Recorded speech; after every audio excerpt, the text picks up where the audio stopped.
Alrighty, well, on that note, let's start the episode. I believe we're on 138, so let me just change that here so I don't mess myself up. But welcome, 138 of the Hypecast. Hello, everyone. Hope everyone's been doing good this week. Well, I'll just start with me, I guess. Order some more Pokemon cards. Okay, you can stop there, sir. You have an addiction, a very powerful addiction that you really gotta. You're very funny, Zawa. I'm playing Pokemon Go. You don't need to put money. I don't know what you're talking about, sir. Yeah, as we were talking about F-Go earlier before the stream or before the episode. Anyway, I actually got a good deal on one of the older sets, which is called Vivid Voltage, which features the Chonkachu, which is usually sold for like 250 on average, or over 200, let's just say. But I was able to get that under 200, so yeah, good stuff. And then got a couple of more packs coming in. I already got some of the mini tins behind me somewhere. And then he went to Target and Walmart. Oh my god, don't we have to talk about that today, so don't remind me, man. Saw a little kid with it and he's like, "Kid, look over there, huh?" You don't tell that story. It's based off a real no, I'm kidding. I don't know what happened, but we have to talk about that later on, or in a bit actually. But don't remind me, man. It's gonna hurt. Water? I'll drink my H2O. Sure. So yeah, I've been getting more Pokemon cards whenever I get a pretty good deal. Whatchamacall? There was. Oh yeah, my tax returns came in. Yay! So, yippee doo dah. You're looking for yours. I know, we got ours like how many months ago? And it went super quick, didn't it? Since my rig was fucking expensive. Yeah. That's gonna be gone quick too. Well, not quick, but it'll be gone for things. Anyway, I just finished Pokemon Snap last night. The main part, anyway. There's always like, oh, complete this request or side quest.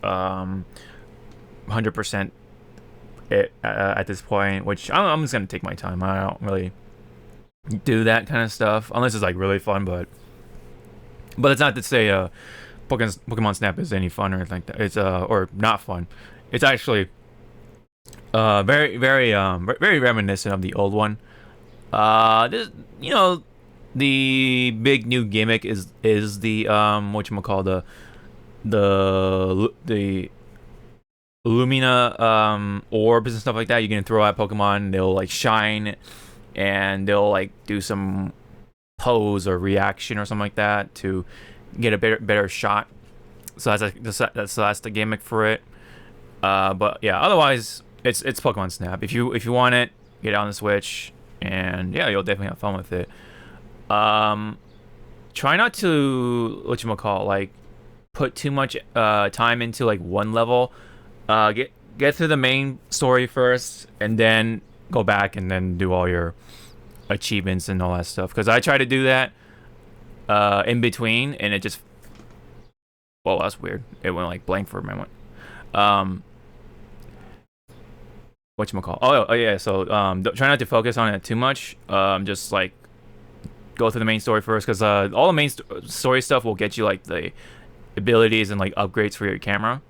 So yeah, that's like that's when you'll get the all your like diamond stars and those achievements and stuff like that. So, but otherwise, yeah, good fun. It looks good.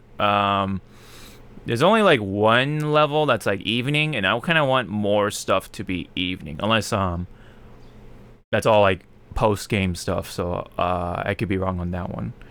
But otherwise, anything else? Oh yeah, so my I guess my vaccine thing is now fully activated since it's been 2 weeks. So yay. So yeah. So what superpowers you have? uh I'm gonna keep that in secret. Anyway. I'm gonna do what Mark did to Amber. And I'm Okay, gonna so if you're saying that, then I'll be your Amber. yeah. I want to break up. Pretty much. That's pretty much that's how it's gonna go. It's like I know. It's like I know that you were here, and it's like I know that you know that I do. Yeah. Still hate her for doing that. Understandable. But I forgive her after that season finale though, because that was Jesus. Anyways, invincible stuff. Yeah, that's it for me. Don't watch it. Don't watch it. Yeah. It sucks.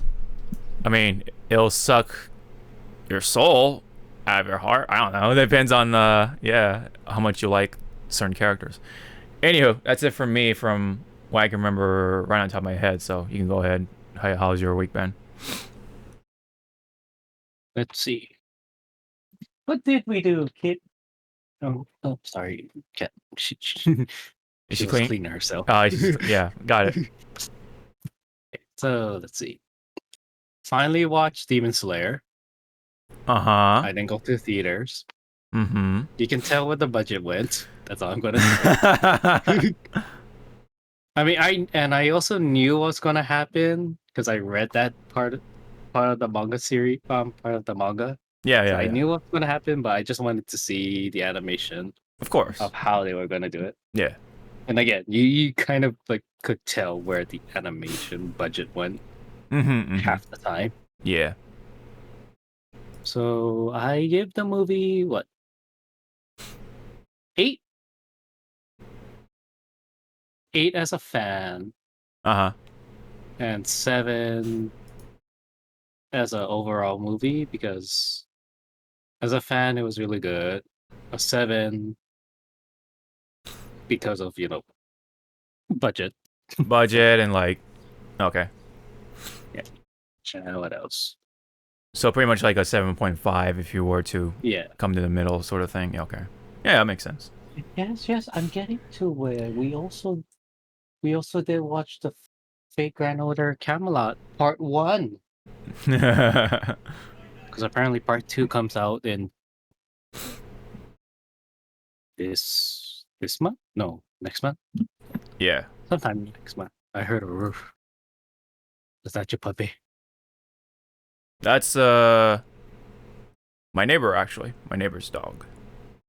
My window is open, so I thought you were gonna stop there. That was actually my neighbor. It's like, oh, I mean, it could be my neighbor doing those noises, but anyway, carry on.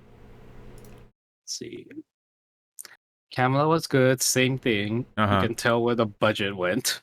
Yeah. In some of the fights. Yeah.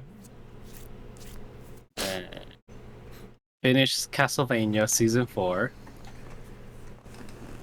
I liked it, but you can tell that they rushed some of the episodes. Because Okay. Netflix is fucking notorious of killing off their shows after 4 seasons. Yeah. Yeah, I've noticed a pattern from Netflix. That's why little tangent, but it is talking about Netflix, so we put that little pin there. Mm-hmm. There's that new He-Man coming out, right? I've heard things about He-Man, yeah. It looks really good. But Is it? But I'm just scared that it's gonna follow up because it's gonna be on the Netflix. Yeah. So it's like, so we're only gonna get 4 seasons. How many, like from start to finish, how can they actually like flesh out this beloved '80s cartoon Well, it's like, without fucking it up. well, that's even if they're generous about it too. Like if it even does well, period. Because then shows like Luke Cage and stuff like that like get cut really quick. Yeah. It got cut really quick because I think the viewership went down fast, and that it was kind of like in that process of Marvel grabbing back their assets. So True. That's another factor too. no, but again, I'm looking forward to it. It's just it's just please Netflix, you have a gold mine. Don't fuck it up. They've announced so much stuff over time, like all those like live action stuff too. Like, oh yeah, we're gonna do this. Oh yeah, we're gonna do that. But we haven't seen anything like, no like screenshot or no teaser or anything like that. Nothing. Oh, you never seen the Master of the Universe stuff they released? Well, no. I'm just saying like, you don't have to screen share it, but Okay. I'm just saying like over the past, like we've talked about this too, like all the like live action stuff that they've announced, and like all like other series and whatever, like they announced them, but like again, like we haven't seen much from the output, like does not match the amount of announcements and stuff like that or hints. Maybe they're all just hints, but I don't know. I just feel like they haven't held up on their end, I guess, on their end of the bargain, unless they're all like taking their time and like trying to make it good, which is that'd be great, but I don't know. This is something I've noticed or realized over time, but He-Man's coming out. That's cool. I've watched the the one on Toonami back in the day. You know what I'm talking about? Oh yeah, the actually good-looking one. Yes. Pretty much.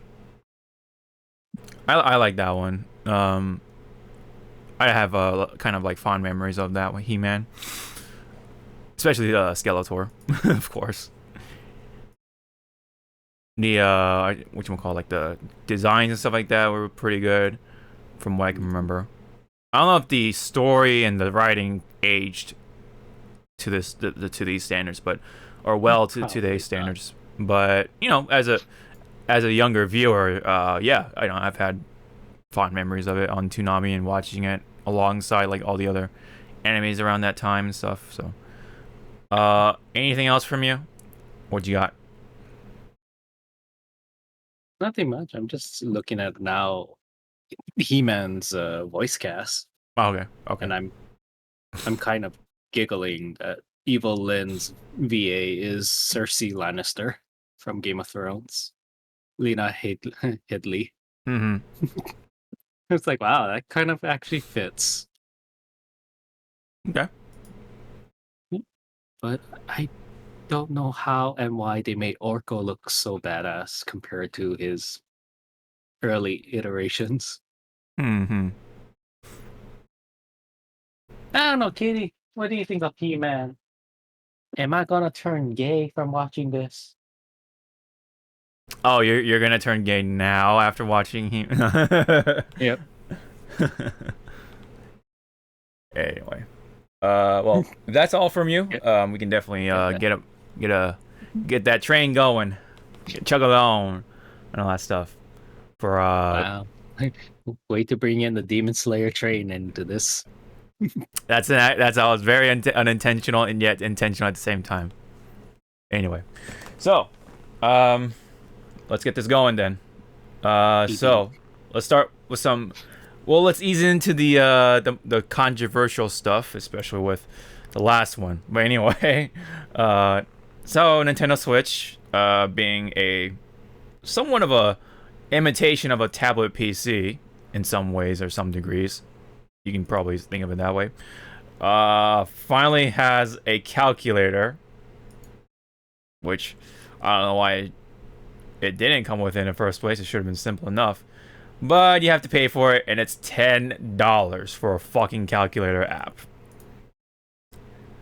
I mean, it's got everything you kind of want for a calculator, with including sine, cosine, all that stuff. It's got the scientific stuff, notations, all that stuff. You name it.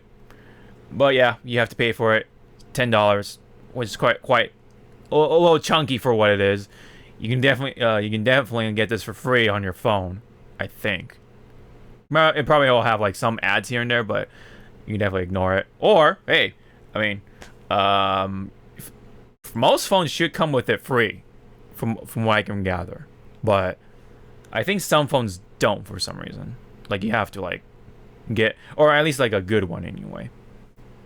And then yeah, but the Switch finally got one for some reason, and you still have to pay for it, $10.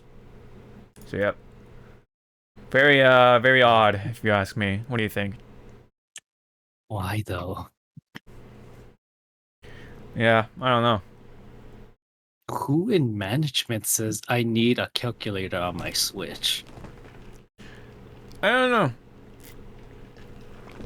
Well, the question is, why is it $10? It should have been. It should have just came with it. I mean, I don't know. That's just me. Hey man, sometimes you gotta calculate how much you gotta pay for all that DLC and like all the microtransactions you gotta do for Fortnite and all that stuff. Like, Wait, why calculate? Just keep using, keep paying until your card says maxed out. or you get a call from your bank and like, we're noticing suspicious activity on your. We want to confirm if it was you that's making these transactions. Mhm. Yeah, but anyway, I just thought it was strange. But yeah, you know, a good first one to ease in some of the more interesting / controversial stuff. Like this one, for example. This is from Nebel on Twitter. Apparently, from the president of Koei Tecmo, says that he would like to have a Mario Muso game.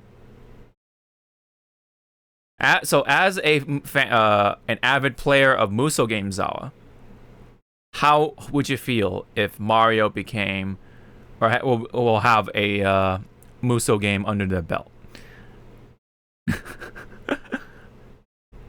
I sleep. You sleep. You wanna sleep this away? Go away. You want this to be a dream? Yep. Get that shit out of here. Mm-hmm. We already have Zelda, which actually fits the criteria. Yeah, I mean, I mean, it would be. I'm down for always like these silly, crazy ideas for Muso games, because you know Muso games.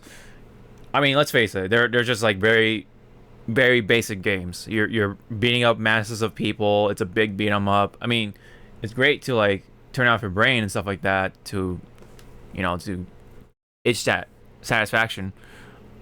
And so if they can do that with Mario, that'd be kind of funny. I'm always up for those like crazy sort of like kind of games. I thought Hyrule Warriors was also was already like kind of weird. You know what I mean? Like who would have thought, you know, the Zelda franchise would get a Warriors game at some point? You know, who actually thought that was going to happen? You know, probably very few people who are like big hardcore fans of it. Yeah. I wonder what the first like non like Dynasty Warriors game was, you know, and of course there's Samurai Warriors, but I wonder what the first one was. Was it like One Piece Pyro Warriors or whatever? Or is it like something else, you know? That's definitely a question to wonder about, but ponder about. But anyway, I mean, unless you're talking about like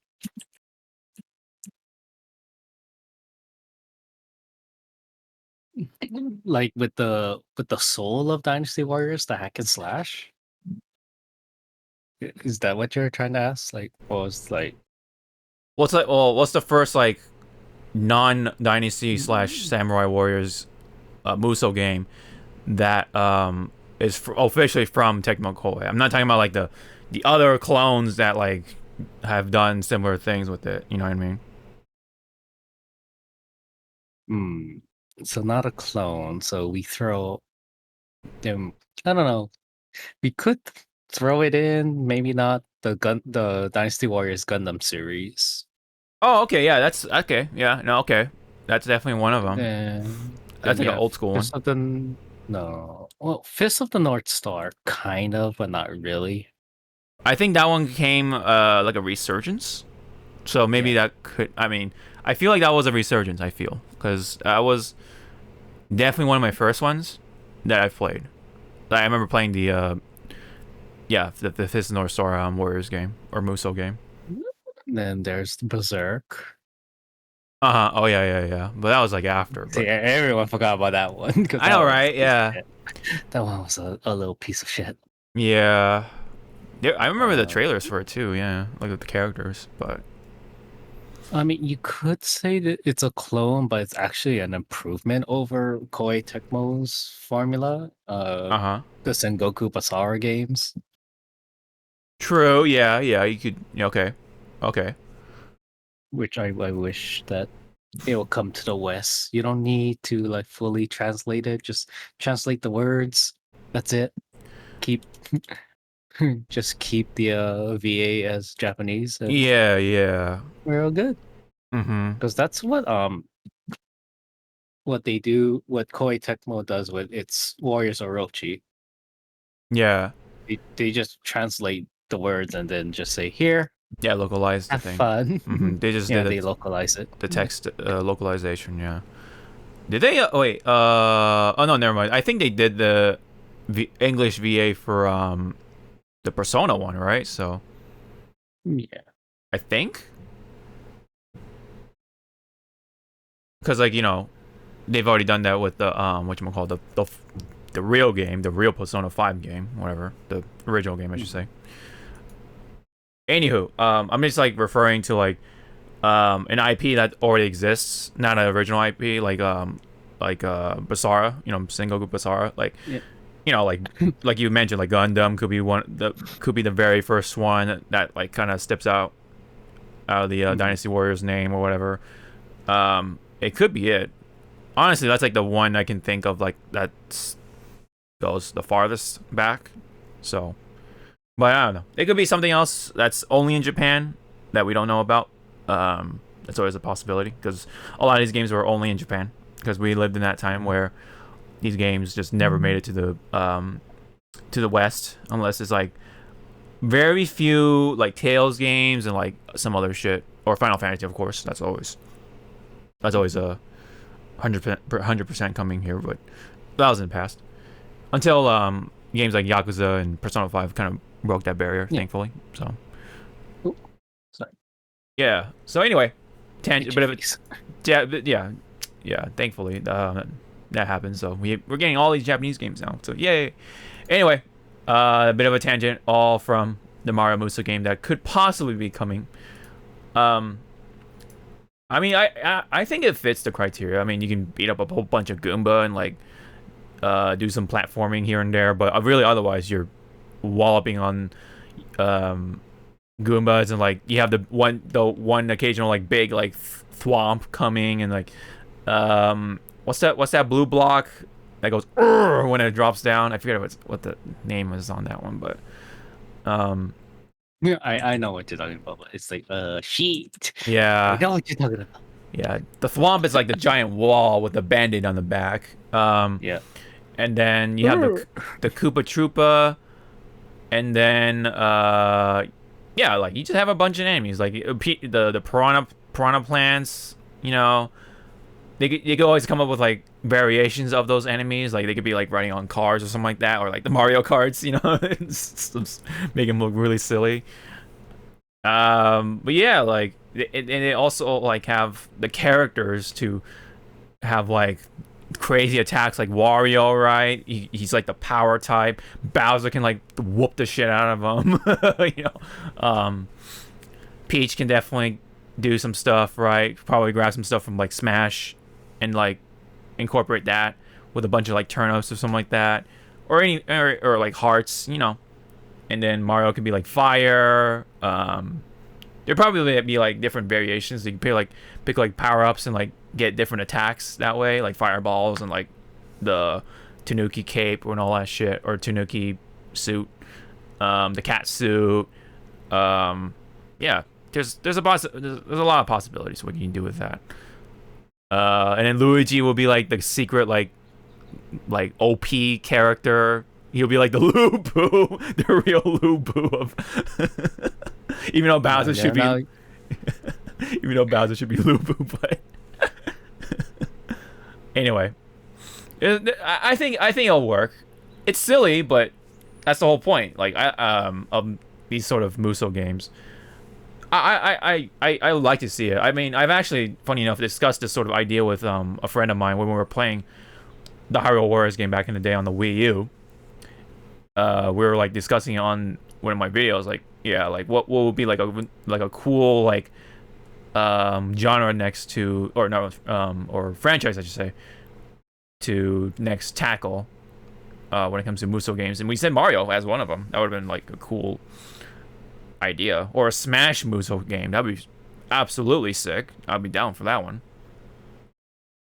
But yeah, we can get go on and so on. I definitely have my fair share of Warriors games. More towards whatchamacall, the non-Dynasty Warrior games nowadays. I play 4 a lot, Dynasty Warriors 4, but yeah, yeah. But when it comes to, what was that? You say good? Is that what you said? Yes. Yeah. Good. Mm-hmm. Yeah, that was one of the fun ones for me. But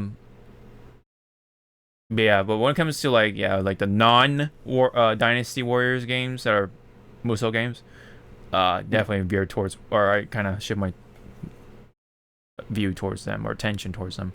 Anyways, you definitely can move on from there if you don't have anything else to say. Alrighty. Next one. Kind of went long for a little bit because it is Warriors games. Anyway, there's more details for E3 that's coming up. It's kind of weird to say E3 is a month from now, sort of thing, because we haven't had E3 for a solid year now, at least. Yeah, so yeah, I just want to make sure, because yeah, last year obviously with Corona stuff definitely did not happen. But anyway, we can definitely say it is happening with more details out now. It says online portal / app that functions as a key hub. So yeah, it's like a more of a virtual thing, I guess. You'll find hosted events, virtual booths, forums, and more on there with interactive overlays as well. And then the last note, at least from here anyway, it says the main broadcast will also air on Twitch, YouTube, and other places. So that's a sort of the TLDR from Neville. But let's get rid of that.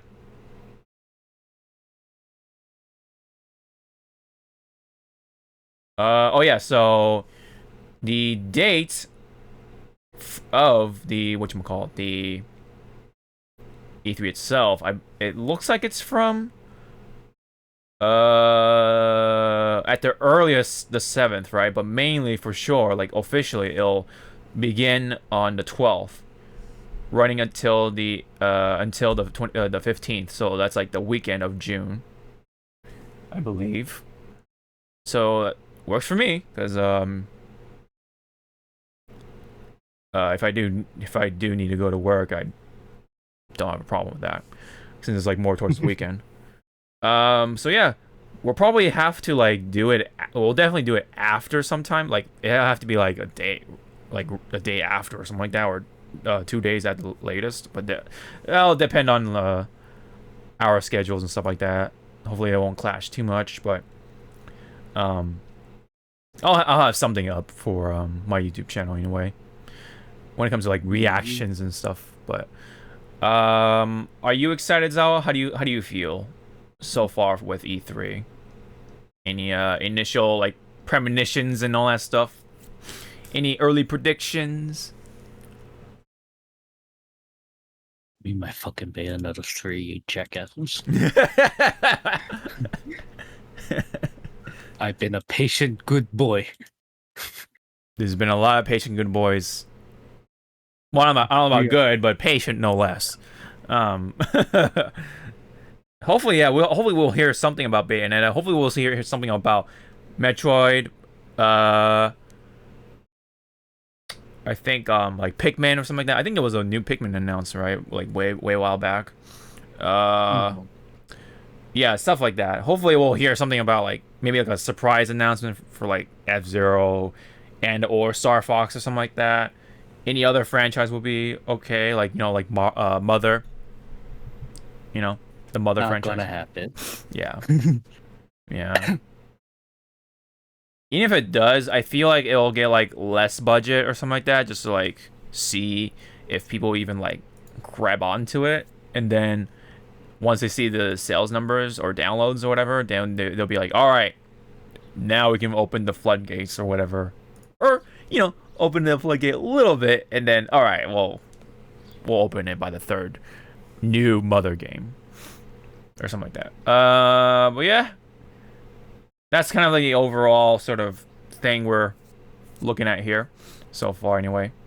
It'll be very virtual, we'll say that much. And yeah, we get to see it on Twitch, YouTube, and other places. Yeah, so definitely try to catch it on Twitch, because I think YouTube tends to be a little more behind when it comes to the actual broadcast, like coupled by like a good amount of seconds from what I've noticed. Because maybe they're like more a little more exclusive towards like Twitch, or more favorable towards Twitch. We'll probably see Jeff Keighley there, doing his usual thing. Maybe shouting out to Kojima or something like that. But we'll see. Let's see. Yeah, there's more details here. A little more details. They have lounges, online gathering spots for all E3 attendees. How does that work? Huh. It's like a forum, that's what it seems like to me. But special boards focused on online discussion, sharing among attendees. Leaderboards, okay, gamified show elements that can be collected and displayed, encouraging fans to interact in as many ways as possible. That was a little confusing to read. Profile creation. All attendees create their own unique profiles within the portal and app, which can be customized. Okay. Yeah. They're really trying to like make it feel like you're there virtually, I guess, but not really. Does that even work?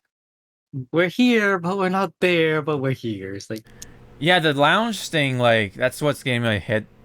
That's what's getting me scratching my head. Like, what does that look like? Like, I can understand like when they're trying to do like a virtual tour of some sorts, but the way they made this wording sounds like, what are we doing? Yeah. Like, what the lounges, I'm thinking is they're trying to like kind of say it's like a hub. I'm gonna just use that word. It's like a hub where we can look like this, or they should have just said lounges equals we're on a Zoom call. That's what I kind of imagine. What the closest it can look like. If it looked like a Fantasy Star Online type of hub. Yeah, if it was like, but we're not there yet. You wish we were there. Yeah. Or like those hubs you see in like Dragon Ball Fighters, or like the Arxis stuff, like Grand Blue, right? That's another one. The Guilty Gear stuff. Those hubs are with the little chibi avatars and stuff like that. I think I can imagine. Kind of like it's on Steam. The VR thing. Oh, VR chat or whatever. Yeah. Yeah. They should have said something like that. Yeah. Obviously, not everyone has VR, so probably not as far as like that, but because like, yeah, okay, so here the exhibitor hubs will act as hubs, or exhibitor booths, excuse me, will act as hubs within the portal for key announcements and game information tied to each exhibitor. So See, again, like this whole thing is online. yeah. And we all know what happens online if your servers can't handle it. So Right, yeah. So like these hubs, yeah. Is Jeff Keighley putting the money in to make sure the servers are stable? I don't know about that, but yeah, like they'll have to like gather some money up from the investors and like all the companies and stuff like that, you know, because like they pay hefty fees when it comes to like the physical aspect of things, like the show floor space. They pay a lot of money for that, you know, because it's pretty much like a giant commercial. So you have to pay for some ad space. That's essentially what it is. And that's how they get their money. But when it comes to this one, yeah, they'll probably just have to put their money into these servers to make sure it all works. See, all I want from this whole thing is just like a Nintendo Direct, like just broadcast the announcements. We can all watch them. Like, I don't care personally to be there at a booth, virtual booth, quote unquote. Like, what is there to do in the virtual thing? Like, you know what I mean? Unless you really want to like talk to the spokesperson to ask questions about, you know, the game and stuff like that. You know, for the media, it kind of makes sense, right? When it comes to like the public side of things, which they're trying to push, it seems like, how, like, what is the incentive? You know what I mean? What justifies our attendance and our time? And, you know, aside from like maybe it's just like a couple of questions and like being able to like see this or something like that. I don't know. It's just,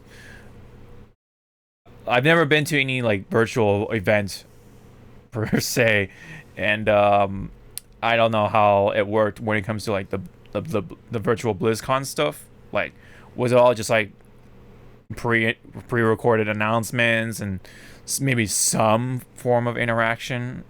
But yeah, I have no idea. I don't know how this is gonna work. So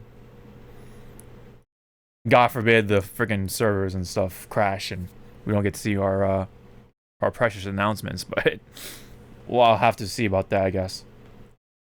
All I want is to just see the announcements. That's all I want from this whole thing. I mean, if you want to virtually gather and stuff like that and talk about common interests, that's cool. I mean, not gonna judge on that, but I'm just here for the announcements. That's all I care about. That's my sort of 2 cents on it. In short, TLDR, I guess. So, you have anything to wrap it up for this little bit? For E3? For E3? Don't fuck it up. Don't, yeah. I hope for the best. I know they're gonna fuck it up, but don't fuck it up. Yeah, I can definitely expect some form of fuck ups along the way, but I just hope for the best, that it's minimized. But this is going to be the first one, so you have to expect those things. You have something to say? He's like, I don't give a fuck. all I want is announcements too. No, she's saying that I hope Bayonetta 3 doesn't come out for you, bitch. In the back of yeah. And I cry. In the back of the mind, yeah. I'm sorry. Is that the boy cat? Is that the girl cat? She girl. Girl. Okay. Nala. Okay. You have like at least 2 cats, so it's a little confusing. And they like wander in and out. So what's your cat doing? Your cat just like does not know what to do when you touch her in a certain way. It's like the video when like whatchamacallit, like the person puts the little like flower on the cat's head and the cat just like just freaks out and just like still like what is your cat doing? It's like Raising your paw. Oh, I was like cleaning her face or something. It's like Because I put a corner on her head, so she's like, oh, that's what it is. Okay.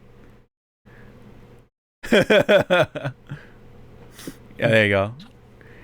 Your cat's a little more normal, but when it comes to like that one cat from the video, like when they put the flower, you know what I'm talking about? They put the flower. Yeah, exactly. Freak out. It's like 404 error. Yeah, 404 error. Yeah, exactly.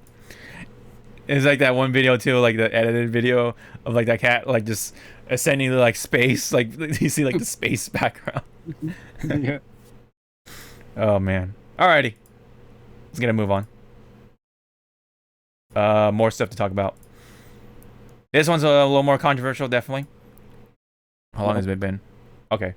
So this is from Jeff Keighley, but a lot of places have been talking about this too. But let's talk about it from Jeff's point of view.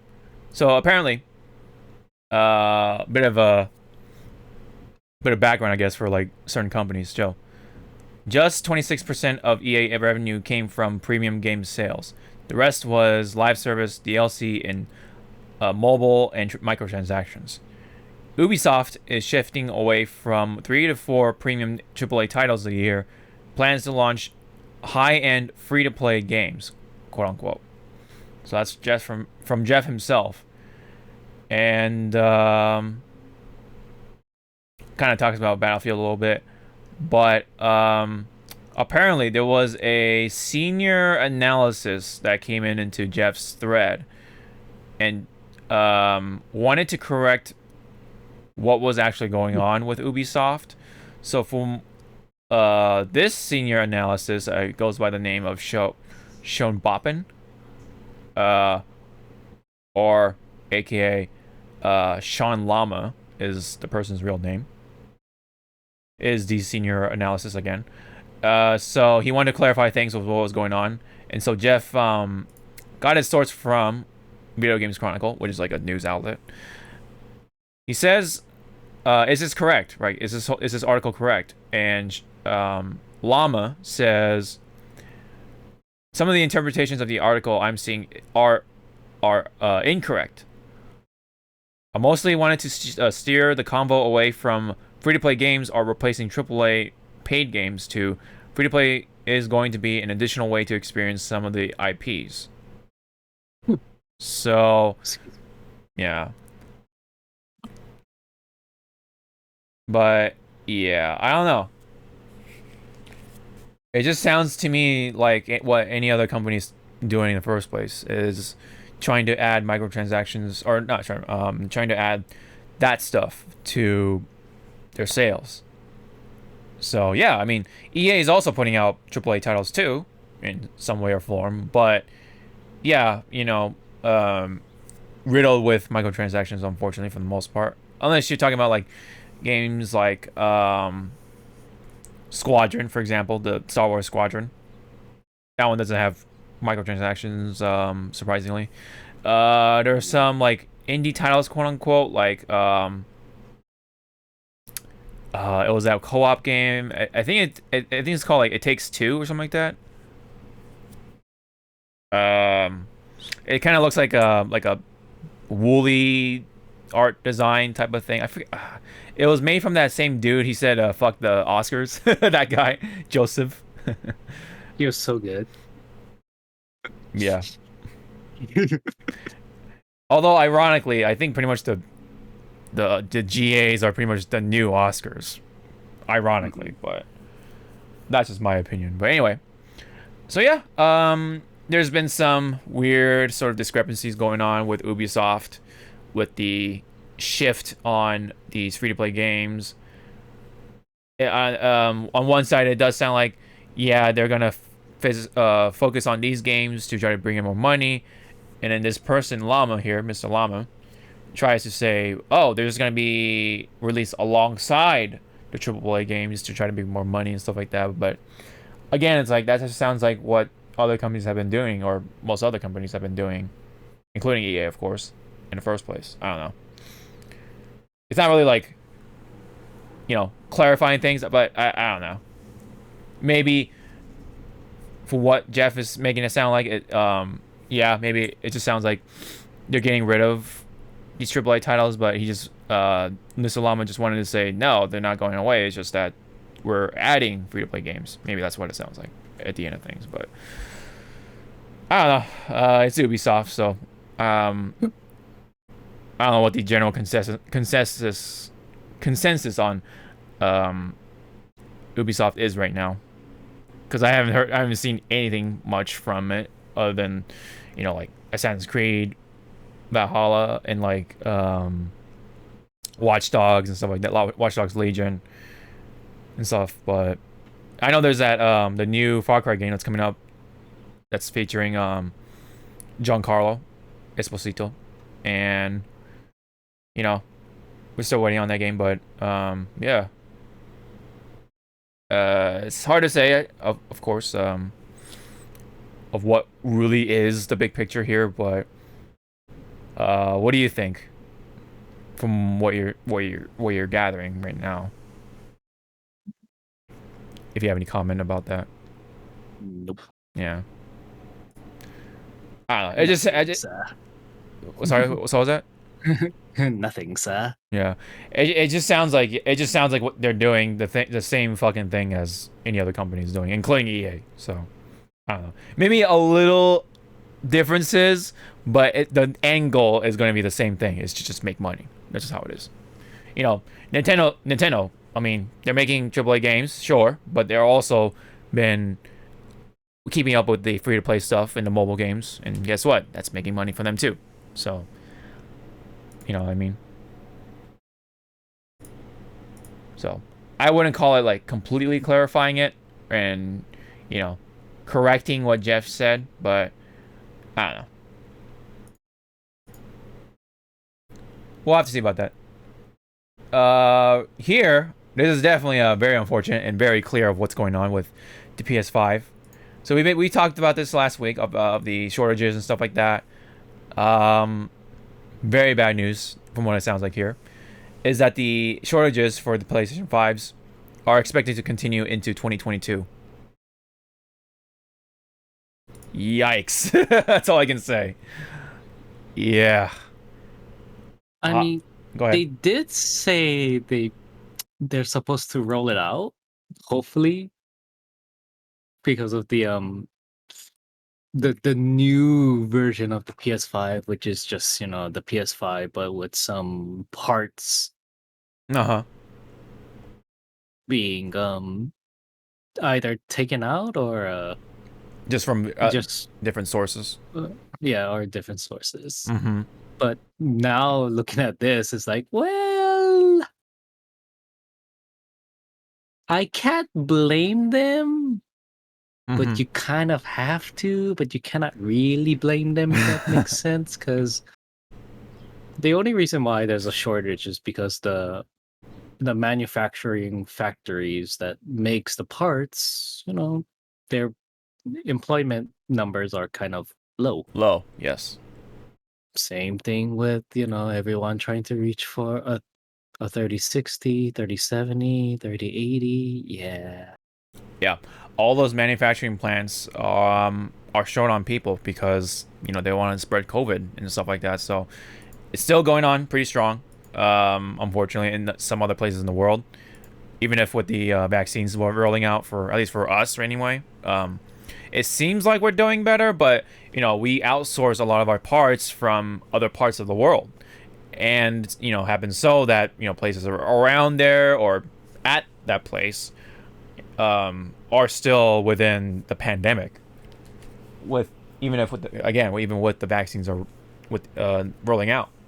Some places don't have access to it, unfortunately, and maybe those factories, that's where it happens, you know, that's where the production happens, are short on those parts, and that's why all these factors are rolling into these shortages, especially with the graphics cards, PlayStation 5s, you name it. So yeah, it's looking not good for people who really want those PlayStation 5s, and that's why like games like DLC for you know, Integrate, Final Fantasy Integrate, It's like it's fucked up. I think that's a really bad move. Whoever made that move or whoever made that decision needs to really look back on it and make it okay for PlayStation 4. I mean, at this point we have a month left, so it's probably too late. But Yeah. I really felt like they should have made this also for PlayStation 4, just because of this situation. And yeah, it's fucked up for those games that are only for PlayStation 5. Thankfully, we don't have many games like that, but there are games that are, only on PlayStation 5. It's gonna be inevitable at this point. Especially for this year, but like Gran Turismo and like all those other games. But like, I think the big sort of thing to take away off from all this is that the PlayStation 5 should have come out 2 years from now or something like that, or 1 year from now. You know what I mean? So Yeah. yeah, I think they came out a little too early. I think they fired that gun off way too early. They pulled that trigger way too early. That's why again, like you do feel sorry for the ones that couldn't get. Mm-hmm. But then, as I told my friends that yes, I got the PS5, thankfully, but I'm kind of doing them a favor because it never fails. Knock on wood, thank God it didn't happen for mine yet. Mm-hmm. Every first gen of new consoles, Mm-hmm. there's always something Wrong wrong with with it. them. Mm-hmm. Yeah. So I told them, I'm taking the bullet for you guys. So when, let's say, PS5 2.0 comes out, all the kinks that I suffered through is gone, and you guys are, Mm-hmm. there. Yeah. Especially these particular batch of PlayStation 5s with the redesign, with the different parts or whatever. I don't know what they're gonna do, but these ones are probably gonna be bad. Like now, these are the ones that you do not want to. I feel like you should not put your money into those, but I don't know. Then again, we don't know how many they're gonna be produced, but who knows? Who yeah, it sucks too because like you have to factor in all the scalpers and like the shit around it too. That's the cherry on top of the shit sundae, really. That's like pretty bad. Not that they bought a lot of the majority, not that they bought like the majority of the PlayStation 5s, thankfully, but there's still like a pretty good number of PlayStation 5s that are being scalped on like eBay and like Facebook or whatever their selling grounds are. And there are people who just fall into temptation and, kind of don't want FOMO and all that stuff to just buy them, unfortunately, for like, what, two times or three times the price because the demand and stuff like that has been really high because, the pandemic, they're stuck at home, they want video games, stuff, entertainment. And then, yeah, like, scalpers, they just see money in their eyes, you know what I mean? Because they gotta, because it could be a lot of things. They just want money, or they lost their job from the pandemic. They can't work as much from the pandemic. They gotta like go through other means of trying to make up for their income and stuff like that. So there's a lot of things. There's a lot of things going on. This pandemic did a whole lot to a lot of people. You know what I mean? So on so many levels, and just from the entertainment side of things, so much has been affected. So to me, it shouldn't come as a surprise that these shortages are a thing or inevitable. But damn, continuing into 2022, gosh, that sounds rough. That still sounds rough. Alrighty, if we don't have any more additional comments, we can definitely move on from there. Oddly enough, there are some people who are getting PlayStation 5s because like they're getting it through like the bundles and stuff like that, but sometimes those bundles aren't really worth it. But Yeah. it's almost like the same thing with the PCs. Like if you want a pre-built BC that comes with the what is it, the 3080 or whatever. Yeah, like that's that's pretty much a bundle, pretty much. Like, yeah. and you have That's to pay why, big money. like as I told my friends who are trying to build rigs right now, I was like, Yeah. how much? I asked them this before they built the rigs. How much do you want? Or sorry, how badly do you want the 3060 or the 3090?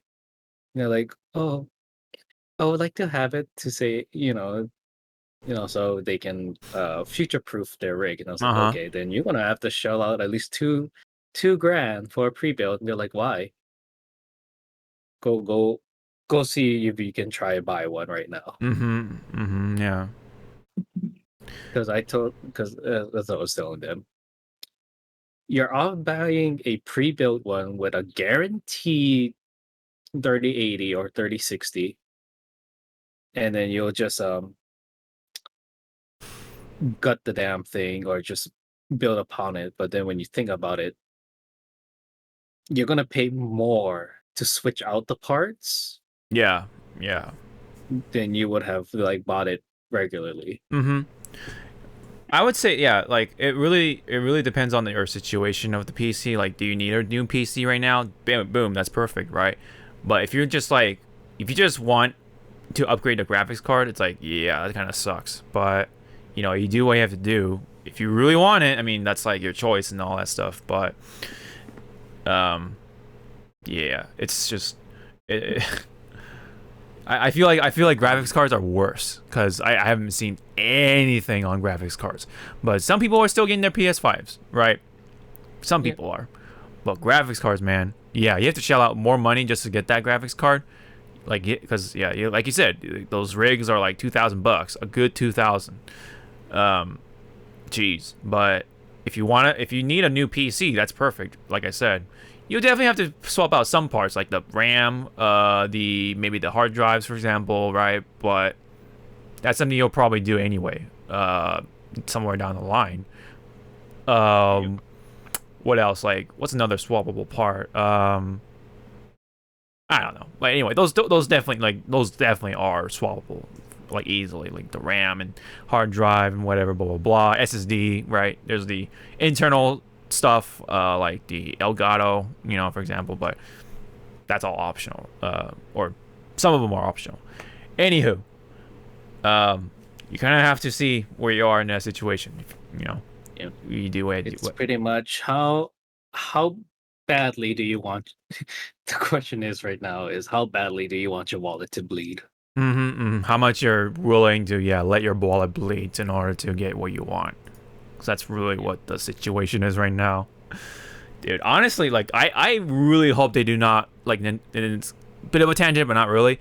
I really hope Nintendo does not announce the Switch Pro this year. I hope it does. I really hope it should not. No, they really should not. Oh my god. Like unless they're doing like a deal. Uh-huh. Like here, let's pretend. Let's pretend. Here's the new Switch. It's faster processor, blah blah blah. Right. For a 1 month period, if you trade in your old Switch, we will take, I don't know, let's be reasonable, $75 off of the new one. That's like, give us a reason why, like a better reason why than just saying it's maybe faster, a little bit bigger. Yeah, like a trade-in program, or like what you do with mobile like smartphones. You trade in your old one, you'll get a percentage off. Yep. Yeah, it's almost like a smartphone thing. Yeah, smartphone model. That would be pretty smart. Although there is always that thing where, what if the new Switch doesn't work or something goes wrong or something like that? Then, you know what I mean? Like, then you don't have anything else to go back on, in a way. So you gotta have to play with the risks. Do you really want to save this much money to risk that or anything like that? But I don't know. I personally would keep my old one just because of that possibility because I have something to go back Yeah. on if something breaks, you know, and then get that thing repaired and like who God knows how long that will take. So yeah, I would not want to be like switchless if that's the term for it. Um, but point being though, I gotta pray to God that they do not announce it this year and it's coming this year. Oh my God, no way, no way, dude. They like people know they're gonna like absolutely try to aim their bots at the switches and oh man, I would hope that I would get a pre-order, but god damn it, man, I feel like it would be so hard. They're gonna be aiming all their guns and all their bots on the Switch Pros. But that's if they announce it for this year. Ugh. I loathe it. I would loathe the announcement of the Switch Pro. Anyway, to kind of like sprinkle this PS5 shortage stuff, they announced the new controllers for oh gosh, the new controllers for yeah, yes, I'm awake. yes, yeah, exactly.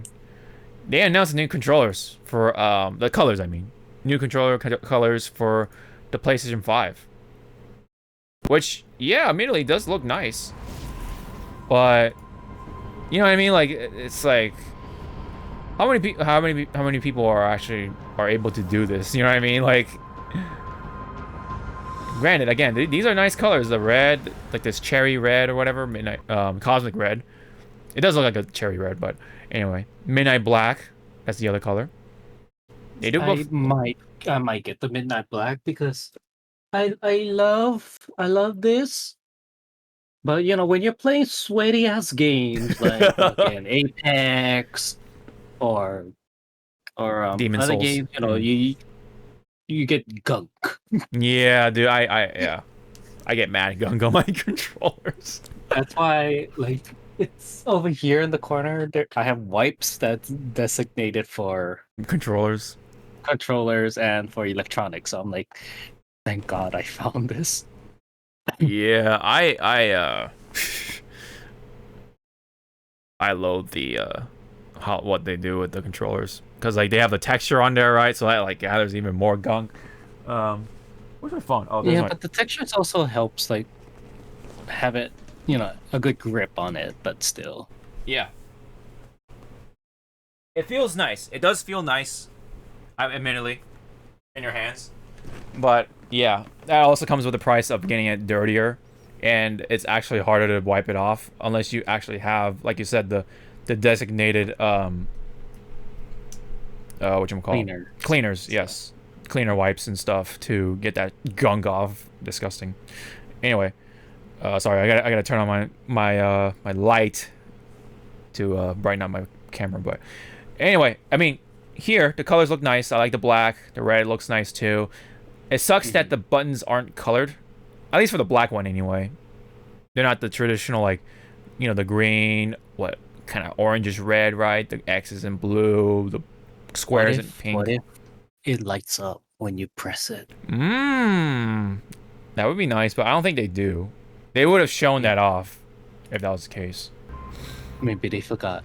Maybe they forgot. Maybe the later model will do something like that. But Yeah. Overall, yeah, it does look nice, admittedly, but yeah. It sucks though because we're in this sort of situation as a whole where there are a good number of people who are still wanting but missing PlayStation 5s, and now already we're getting these like new controller colors and stuff. Yeah.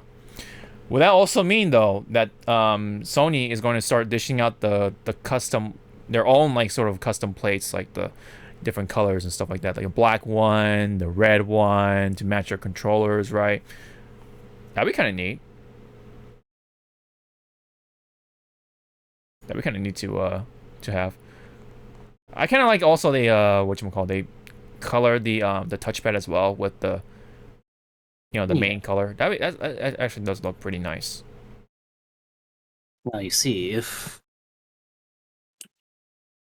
if they made a yellow controller, my boyfriend would be buying like 6 of them. Oh my gosh. He Yellow would loves be pretty. yellow. Yeah, yellow would be a kind of a nice addition. Yeah. Orange would Yeah. be another good one. Like a nice, maybe a dark purple one. I don't know. I hope they come out with like different colors, man. Like different colors. Well, yeah. For now, we can settle for red and black. That's kind of cool.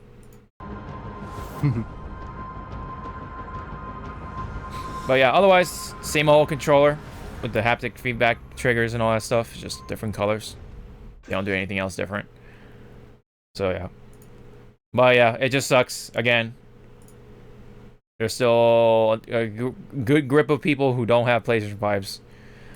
But anyway, these controllers are $70 for the most part. But the red one, it seems like a little more expensive because it's just maybe it looks like the more special edition-ish one. I don't know.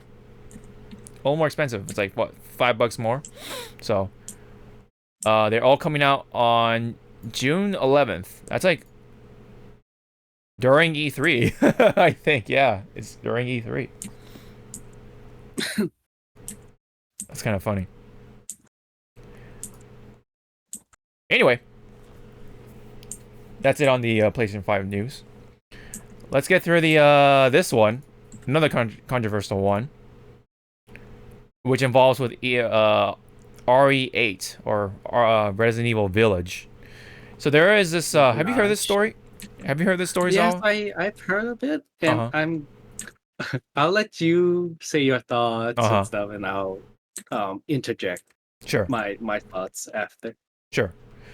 So the story here is that Capcom is being accused by a director, like a filmmaker of sorts, who made a movie back then called Frankenstein's Army. I think this was from 2013. It features like a bunch of crazy monster designs with like different tools and parts and weapons on them, like mounted on them, and one of them, including one of them being like a propeller head of sorts. And then, yeah, the game also features a propeller head type of monster as well. Which, okay, so it's a separate tweet here. Which for some reason, okay, there you go. So there's the propeller head from the movie, Frankenstein's Army or whatever. And this one's from RE Village. Obviously, the most similar thing here is the propeller head. No duh. Yeah. But other than that, it's got like more stuff on the legs. It's got pants on. I mean, granted, there's no lower half, but it looks like a scuba diving suit or something. It looks more like a Big Daddy than anything. Yeah. It looks more close to the Big Daddy design from BioShock than it would be with the propeller head. Besides the propeller on the head, right? But it's got the arms are chopped off. The legs are more. It's got more stuff going on with the pants and like the braces and stuff like that. It's got some like knee pad designs too, it looks like. I don't know if there's a head on top of the propeller, but people say there's a head, but I don't see it. Anyway. But also, if you look closely, the propellers have chainsaws. So that's like the yeah, these little differences do, in my opinion, make it different. It's not, I don't think it's plagiarizing. I think it's all done to me it seems like it by coincidence. Yeah. Because otherwise, yeah, there are other comparisons, like this one for example. It's got drills for hands, and then that one's just like, it just has like what is that, like scissors or like some sort of scythe weapon. The shape is kind of there, but otherwise, yeah, there's like different parts. The ideas are different. There's also this one that's got another, like, more drills for hands, right? This one is like a scuba diving thing. Otherwise, to me, I don't know. It seems reaching for the stars type of thing. Yeah. And that's it. I mean, from this, at least from this thread anyway. But yeah, the Like, most. Oh, go ahead. Sorry. like I understand the director's like frustration about it, but Hmm. it's gonna like I learned thankfully from my 4 years taking um graphic design. Hmm. The logo, like when we were creating logos, Yeah. my instructor said the first ideas that you make on your sketches, like the first 50, is your subconscious already like pre-drawing something that you have already seen. Mm. So Interesting. so to me, maybe this must like maybe for the designers, the monster designers were pre-consciously like they saw this movie or something in that realm, Yeah. Yeah. Yeah. but not really knowing it. Or it could be like it's one of those things that how can you convey a monster to the point that it's going to look like every like it's gonna have like subtle hints of like Right. here Yeah. and there. Mm-hmm. Mm-hmm. Because I'm sorry to say, when you really think about it, there's nothing original anymore at the Yeah. moment for anything. Mm-hmm. Mm-hmm. We're all gonna borrow something Yeah. to play it safe. Inspiration. Yeah. This is a. Yeah. Yeah. Anything else to add? Like to me, some of these monsters from the film Mm-hmm. looks more like, as you said, Bioshock. Bioshock. Mm-hmm. Like, why isn't this guy going after Bioshock guys? Well, didn't Because Bioshock come the before this movie was, you know what I mean? Because then some of yeah, the Bioshock. Sorry to interrupt you, but no, then some of I the yeah. some So of the. maybe Bioshock should go after this guy, going like, "Hey, Mm-hmm. Mm-hmm. you ripped off Big Daddy and Yeah. Big Sister." Mm-hmm. Because the third picture really looks like a prototype Big Daddy, Yeah. and then the last one looks like a prototype Little Sister, Mm-hmm. Mm-hmm. Big Sister. Yeah. I mean, it could be a guy, but from the angle, I'm sorry, it Right. looks Right. feminine. Mm-hmm. Yeah. But I'm just saying. yeah. Yeah. And we don't know. Like, what about the director himself? Like, where did he get his designs from? You know what I mean? So, who has to say who's copying from who at this point? So, um, and like you said, we're coming to that point where really there's really no actual original idea anymore. It's just more of like a refreshment of what's already existing. There's a fresh take on it. Yeah, sure. Dude, let's take a look at Invincible. Like, it's fucking Superman. You know what I mean? Like, there's a lot of Superman-esque things about Invincible, but they were able to do some things originally. Sure, darker take, yes, more violent, yeah, Yeah. but it's something else. It's something new, and it's not like. I mean, Sorry, what uh, on top of the Invincible and Superman, it's kind of also like I'm guessing you didn't watch The Boys yet, right? No, I haven't watched The Boys yet. Okay, go watch The Boys Mm-hmm.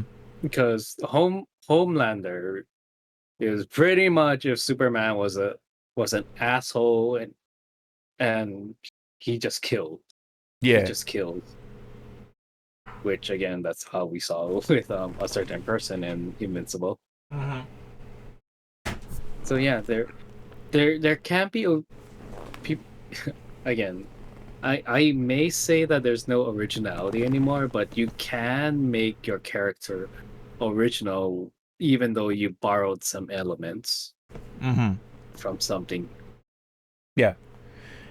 Now, if let's say the setting and stuff, the storyline, the flow of how Ari went was very similar to Frankenstein's army, Then you can start being like, okay, what's going on here?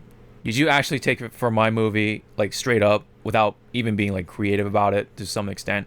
Then you can start arguing about it. But you know, beyond some elements of these monsters, like yeah, you're if you look at it from the shape of things, yeah, they're pretty okay. They're kind of similar, but at least there's something original around it going on with RE. So to some extent too, and then like look at fucking also Marvel versus DC.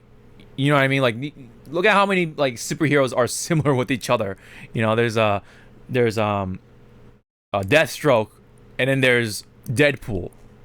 But at least Deadpool has his own set of personalities, and then Deathstroke has his own thing. He doesn't have powers and stuff. He's just a guy with swords and guns and stuff like that too. He's a mercenary. And yeah, Deadpool is a mercenary too, but Deadpool is a very different character, so that's why he definitely gets a pass. People do talk about it though, of how they're similar with each other to some extent, but at least there's. I think Marvel outright just said, yeah, Deadpool is a parody of Deathstroke, yeah. Deathstroke. Or Slade Wilson. They didn't even freaking hide it. Yeah, because the Wilson last name too. Like that's you know what I mean. Like Wade Wilson, Deadpool. Slade Wilson, that's Deathstroke. Like Yeah. So at least Marvel was like, yeah. It's like, Sir Marvel, did you know that Deadpool is a ripoff from Deathstroke? Mm-hmm. Yeah. Yeah. It's like, yeah. Yeah. You want us to stop making Deadpool? No, we like Deadpool. Okay, then. Right. Okay. Okay.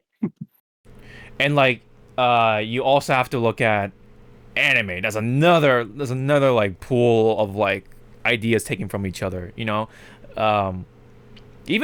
One Piece is like supposed to be inspired from like Dragon Ball series in general. Dragon Ball is like kind of like the grandfather or father of like the big three, which is the I guess you can say the original big three, which is One Piece, Naruto, and Bleach.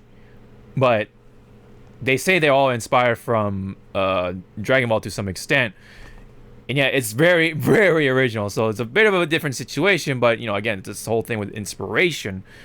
The storyline is a little similar. Yeah, I mean, you try to be the best of whatever, but at least they're doing something original here, right? Character designs and all that stuff, especially with One Piece. I mean, holy god, like there's so many like, no, there like there's a lot of like character shapes and all that stuff, body shapes and all sizes and like literally all shapes and sizes, right?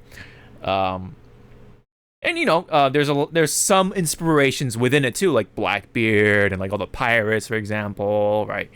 Yeah, Zehaha, yeah, but if you look at like all the isekai like animes, like at isekais and the harems, right? How many times did they borrow that design of the main male dude with like the short hair and like you know what I mean, like the glasses and shit like that, like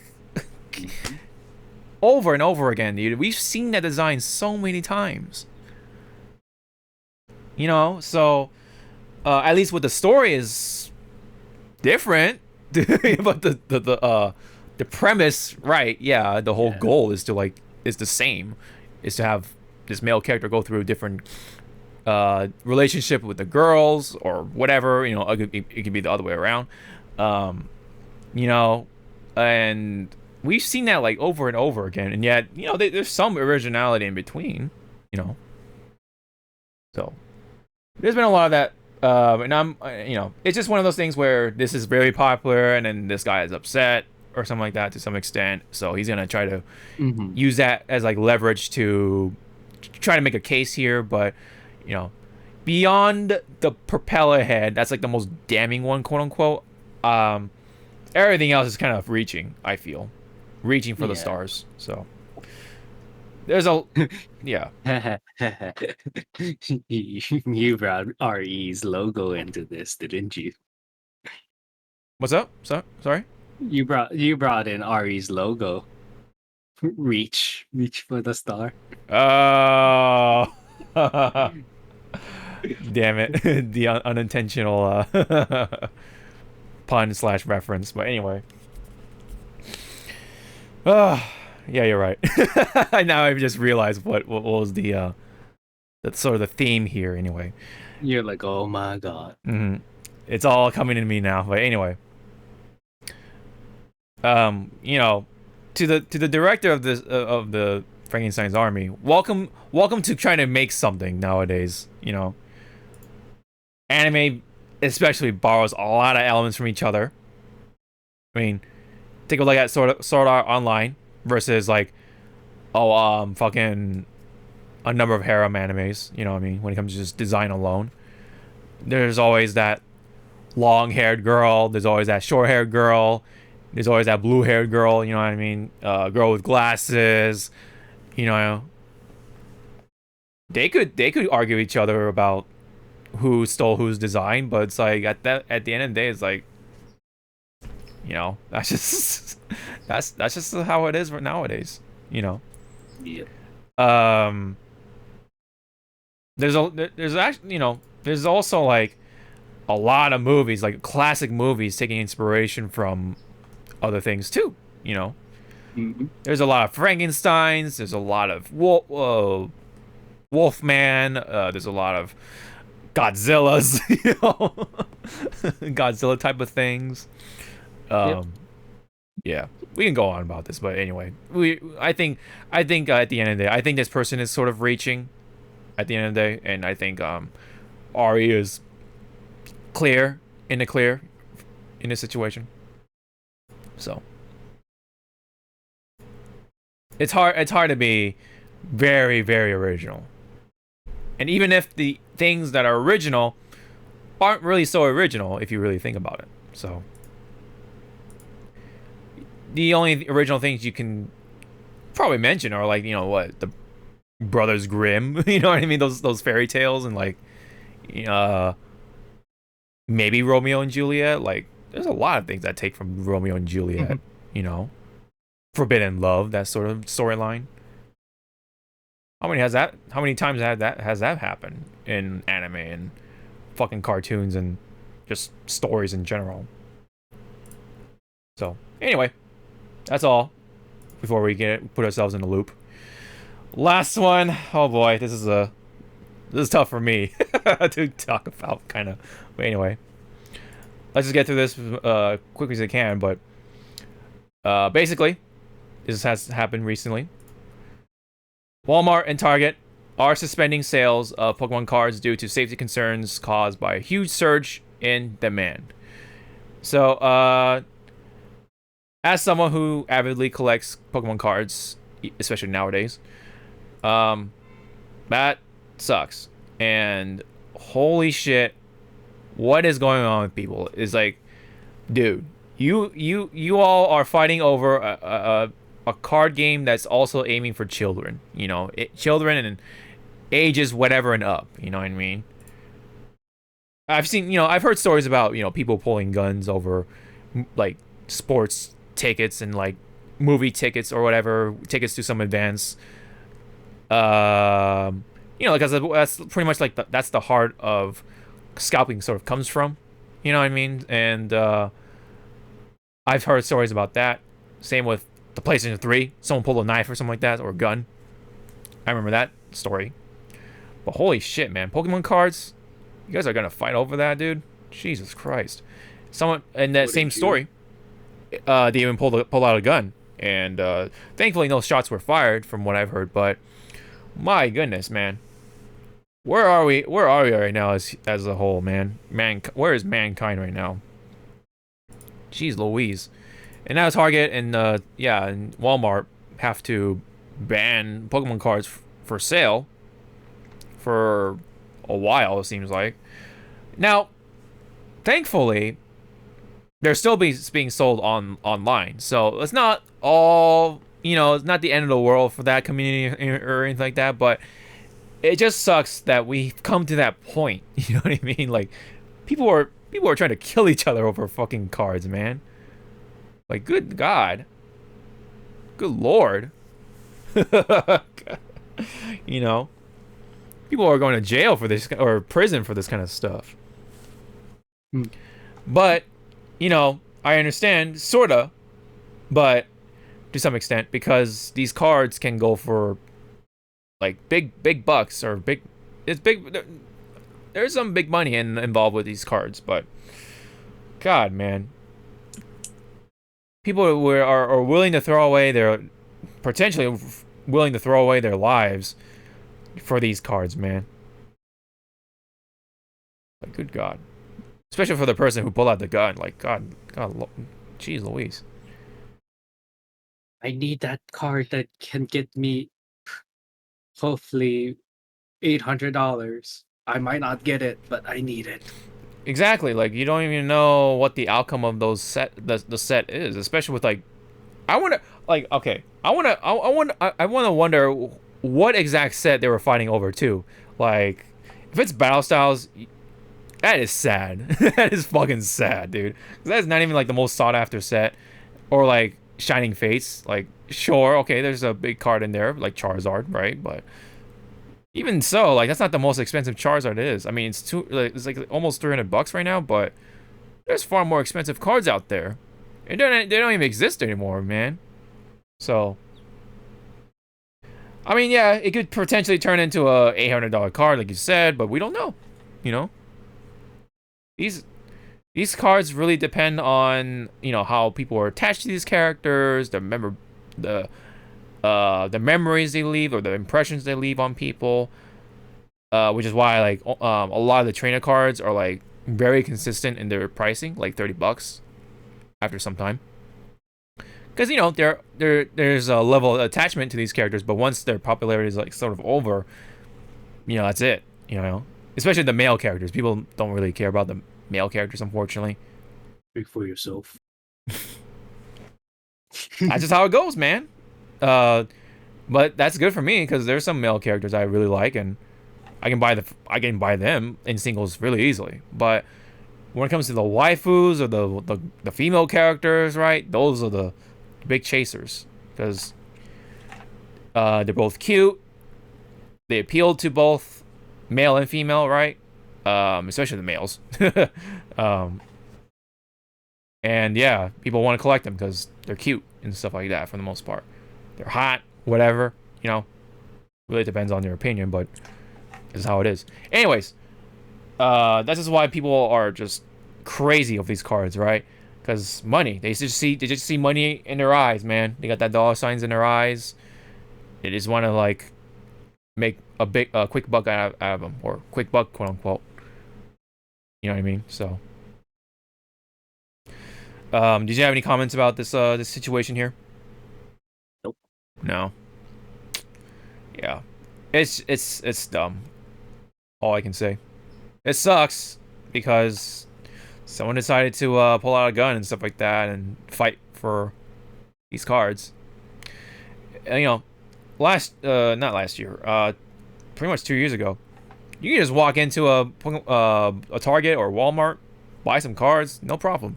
But because of the pandemic, Logan Paul, a lot of factors, right? They want to take up this hobby to either actually collect them or to make content out of them, or both. And also you have the scalpers who try to make quick buck because, yeah, you know, they lost their job, they gotta make up for their income, a lot of factors, right? Or they just want to make more quick buck. On top of like the stocks and everything, like that whole investment type of stuff. People seem to learn about that stuff around that time, and that's why you know, people buy all these stocks all of a sudden and these cards, right? Yeah. But again, at least you can buy them online, so it's not completely the end of the world, and that's what I've been doing anyway. I've been buying most of my cards online, so.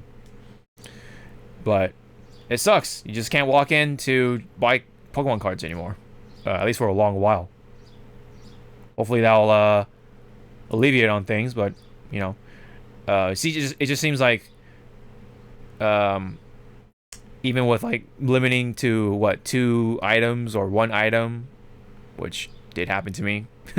So I only bought like the one big pack of Pokemon cards, which comes with like two little boosters. But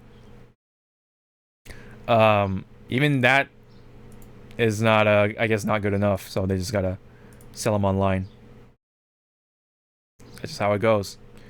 I wish for the best. I wish things go back to normal, quote unquote, so I can just walk in and buy Pokemon cards again. At least there's always the local game shops. There's always online, yeah. So, ugh. But you know, hearing this stuff is like, damn, dude, we've come to that point where Pokemon cards are like, it's like Beanie Babies, man. You remember those back in the day? Beanie Babies, man. But those ones dipped in value. Then no one cares about them anymore. But as with Pokemon, you know, that's like makes a lot of money, very memorable. A lot of kids and adults know it. So yeah, it'll be around for a very long time. All right, so now we can get into the fighting game news type of stuff, starting with the trailer for Power Rangers, Battle for the Grid. Whoa, why is it playing here? That's very odd. Unfriended. Oh, god damn it. Terrified you. Searching. Ugh. I gotta wait for the ad now because the ad block doesn't work. Anyway. Alright. There we go. Ugh. You now play this video. Audio. Help is here. I won't let evil go unchecked. There we go. There's Chun Li as a blue Phoenix Ranger.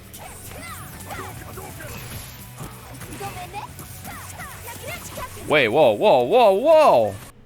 Did she actually? Yes. Oh. She said, "Fuck you." Yeah, totally. Wow, she actually said the Japanese and the English thing. Besides the attack moves, but yeah. Komenne. That's actually pretty weird, but okay. That's new to me. Komenne. Yeah. What happened to your voice? My balls dropped. Yeah. Wait, yeah, balls? Excuse me? Wait, what? Yeah. Don't tell Steve. Mm-hmm. She has another costume. It's like a cheerleader outfit, I guess. It's morphin' time.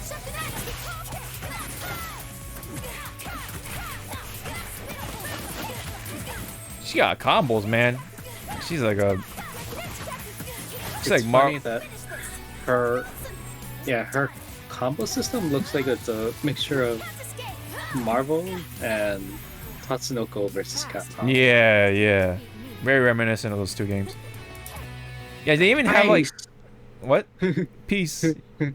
Yeah. Oh my god, what is that screenshot? Did you just. I mean, what are you talking about? Okay, anyway. I was trying to get to the peace sign or whatever. But not fast enough to beat me. Pisu. Yeah, peace. Yeah, yeah. They even. It's so funny. She in that helmet, she cannot see, and the cameraman's like on the other side. She's like, "Peace." Chun Li, I'm over here. We're over here. Yeah. Who am I piecing to? I don't A scared little kid. know. Yeah, yeah. Yeah. They even like did the classic Chun Li sort of victory pose, sort of a little different, but yeah, very reminiscent of the classic one. As for the Street Fighter 5, she's like pretty serious. Like doesn't even do the little like, you know, giggle and all that stuff. I don't know if she says go in there in 5 now that I think about it. So very very reminiscent on the classic one, classic Chun Li, which I do like. But yeah, her combos look crazy, dude. Jesus Christ. Someone over there making a game is having real fun with Chun Li. Her super is is the same one from 5, so yeah, very interesting. I guess it's the most easiest to animate. Yeah, You know. I mean, it's just it's straight up pulled from the same, yeah, it's same rig and everything. So You're fast, but not fast enough to beat me.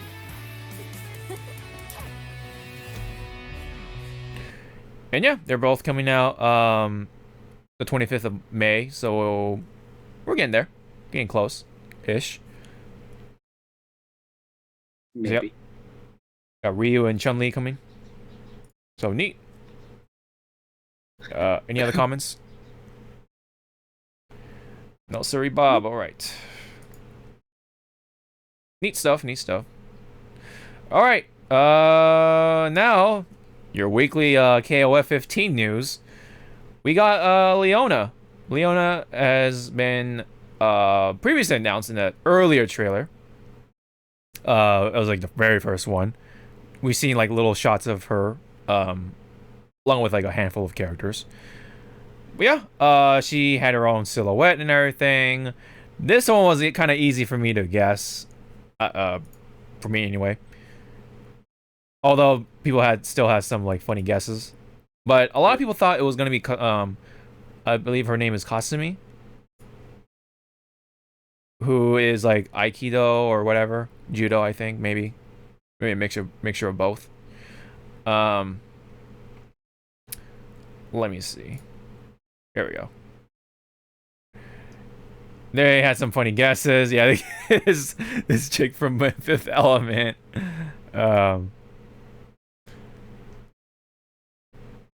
Swedish chef. Swedish. Yep. Chef Birdie. What? Woohoo, yeah, the Doughboy. Mm-hmm. Hotaru. Huh. Interesting. Interesting guess. Oh yeah, that's geese. Guys. Yeah. Yeah. But a lot of people did think it was Leona. On the more serious side of things. So it was a pretty obvious guess. And let's see. Let's pull up the video right here. I don't think they say her name in this video. They only say her last name. They did. No, they said her name. Because I can't hear her. It's like Leona. They say Leona because that's the Japanese pronunciation. Yeah, I get what you're saying. It's kind of like, but it's not like Like it's like muffled. Yeah, it's like Luna. Hide her. I know. It's like the announcer forgot how to pronounce the names. Like Hydran. Yeah. He's like, well, what? Sir, are you okay? I don't know how to say. Yeah, it's there, but it's a little subtle comparing to the Hydern part. Cause yeah, Leona, that's kind of how it goes. The Japanese pronunciation.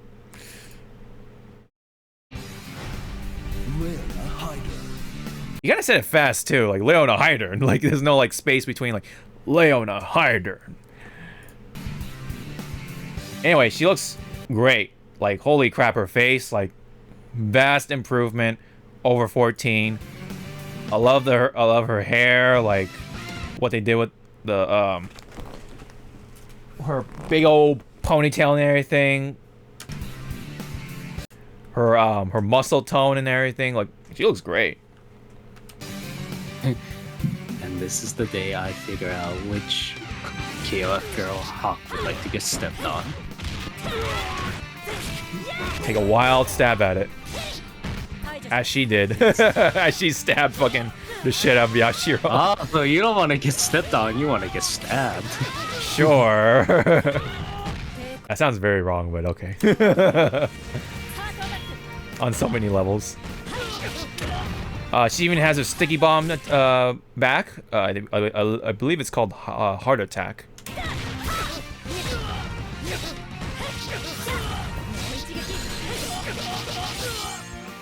See, in the old KOFs, yeah, my mains would have been Rio, Robert, Leona, Athena, immature. Mm-hmm. Shatter all expectations.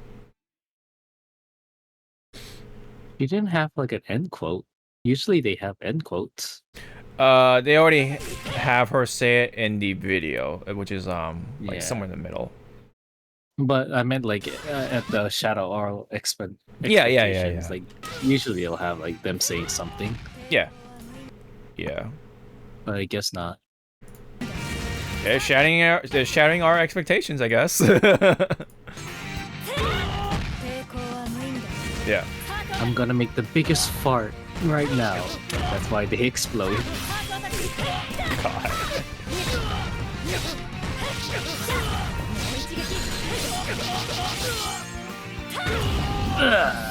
Yep.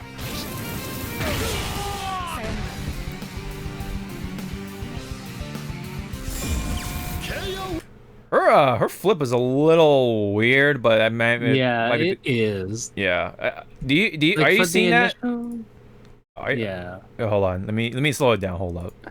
and also from the initial like startup animation, it looks like she was gonna jump off the screen, right? It kind of does, yeah. Yeah, she's like, Woo. Okay. there, like there. Twists, and then it's kind of just, yeah, like right there, like right at the end. It kind of looks weird to me, and it kind of just stops. Yeah. It's like, oh, there goes her legs. Yeah. Somehow stops. Like she's doing a twist, right? But then I don't know. To me, it's kind of just looks weird. Maybe it is realistic, but maybe it's a camera that's like making it weird. I kind of understand why the zooming effect. I kind of understand why it's in the center and not on her face, but Oh yeah. it looks so weird when it's just zooming into her neck and hair. Yeah, like their necklace and that sort of area, her collarbone. That, you know. It's Yeah, like, this is that's her weak point. Yeah, it should have been like her Punched it. eye or something. I don't know. Mm. But yeah, one more time on the jump. And broken legs. It look. I don't know. The ending part just looks weird. I don't know what it is.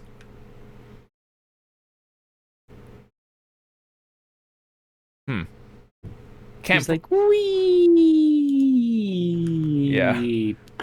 Yeah, just you just hear a pop from like her knees. Ugh, ouch. And she's like, I'm okay. It's Yeah. like, no, you're not. I am. I'm okay. Don't worry, we have the technology to make her stronger, faster. But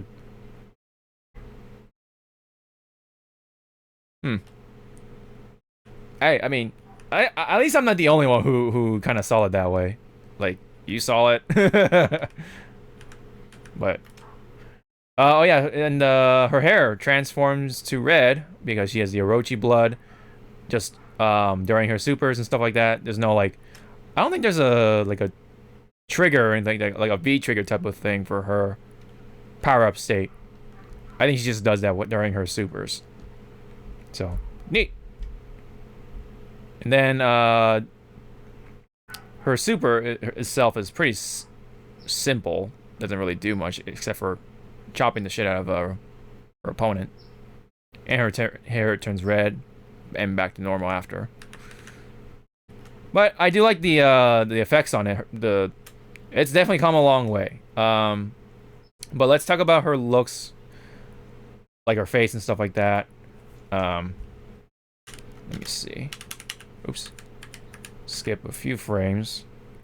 Yeah, right there is fine. Full screen it right here. Oh wait, we can't full screen it because we gotta make a comparison. Duh. Anyway. Let me see. Oh man, it won't let me look at it. Yeah, it's like I'll just have to do this. Hold on, sorry about that. It's like, oh, you want to download it? You want to download this image? Where is it? I swear I dropped it here in the thing. Oh, there you go. I'm just gonna just pull it right here. Hopefully it won't do the same thing. There we go. So you can already tell her face is a lot different from 14. Yeah, like there, for example. Oh. Eyes. How her definition is. Like, there's definitely no or lack of definition there in comparison. Her eyes are bigger. You can even see it from far away. Like you can definitely tell even from this shot that her face looks different. I like what they did with their makeup, like the eyelashes and stuff like that. Obviously her muscle tone, her pants look a little different. I think she does have the V pockets right here. I like her older design personally because I do like the grenades around her belt. The multiple grenades. So that's just my personal preference. But an improvement no less. It looks really good. Let me just kind of skip through. Oh yeah, you can definitely see it here. Very, very vast improvement. Let's try to get to that shot. I think it might be a little different because it is a lower angle, but it is what it is. So, a few frames later.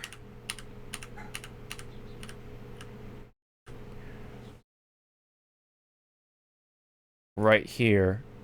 Yeah, the effect and stuff like that looks... Obviously, there's a lot more going on here. In here. But you can definitely see, like, the muscles, the shadows, right?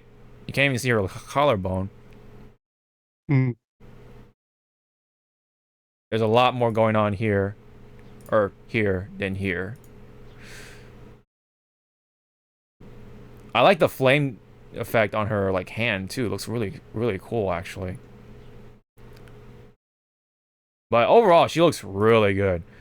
Even as like one of the returning characters from 14, because a lot of their animations are borrowed from 14, and that could be a little janky looking. I mean, they are improved, but they still do look a little jank. But even with that, Leona looks really good, animation wise and just looks department. I like what they did with her tank top. The straps are like thicker. Seems like, yeah, because if you look at it here, you definitely notice a difference here with the straps. This kind of just looks like more like a bra-ish type of thing.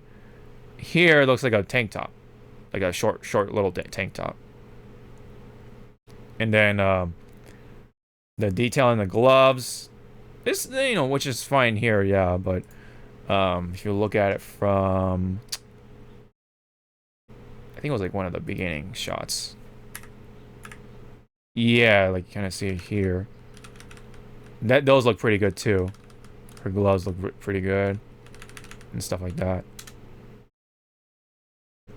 And of course her hair, all that stuff. But most importantly, yeah, her eyes are really good looking. So, I look like a plastic Barbie doll reject. yeah. Oops. Yeah, I really like what they did with her. They just improved upon a relatively simple design, and they gave her muscle tone. So, I can definitely respect that. So hopefully they'll do the same with like characters like Blue Mary, for example. Because I know she got kind of mistreated, unfortunately, in like 14, for example, with her overall character. But yeah, hopefully they kind of go back to the more classic type of thing with Mary. But we'll see if she even makes it into the game. But her team, though, her team has not been revealed. But I definitely feel she's going to be team, Ikari Warriors? Or Ikari? Which is with both Ralph and Clark, who have... I didn't know this till now, but they have perfect attendance, meaning they've been in every KOF game, I think, up to this point. So she'll probably be with the boys for this team.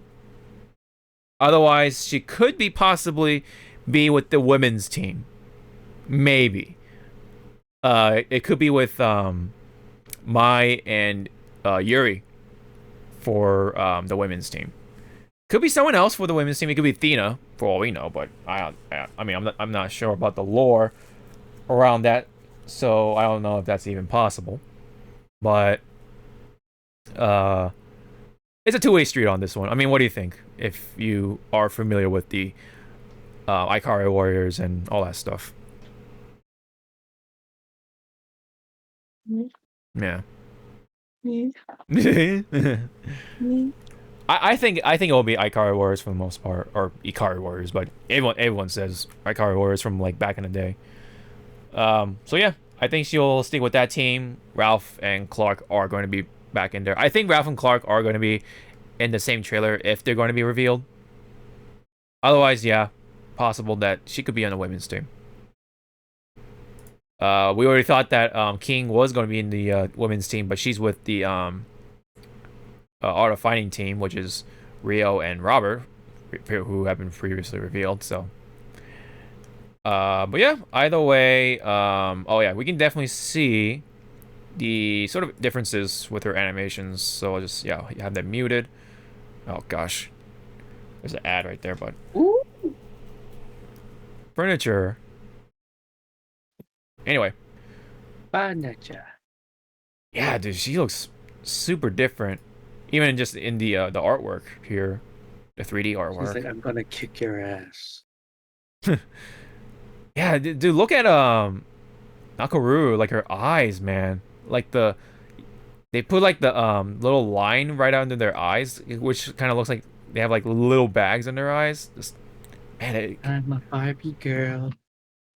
I mean, it looks okay on the guys, but the girls, man. Like, most of the girls have this. The animation department hates girls. Or design department, even. But anyway. Yeah, we're not gonna go through all of it, but, you can definitely see, like, the differences just from a couple of frames here. I think her physics are mild down, but they're still there. But yeah, you can definitely tell how she looked in 14. Like, good gosh, her tank top is like a lot thinner looking. Anyway. I look to see. Yeah, and then we have this salute right here too, which, yeah, oh my god, you can definitely see her eyes being so different. Like, look at that. And her tank top, right, of course. People say her chest is a little smaller, but I think they're kind of the same. But anyway, maybe because of the shadows are, I don't know, a little different, but your chest is small, people. Anyway, her hair also is different too. Like, they did a better job with her hair, like more spiky looking, but better looking at the same time.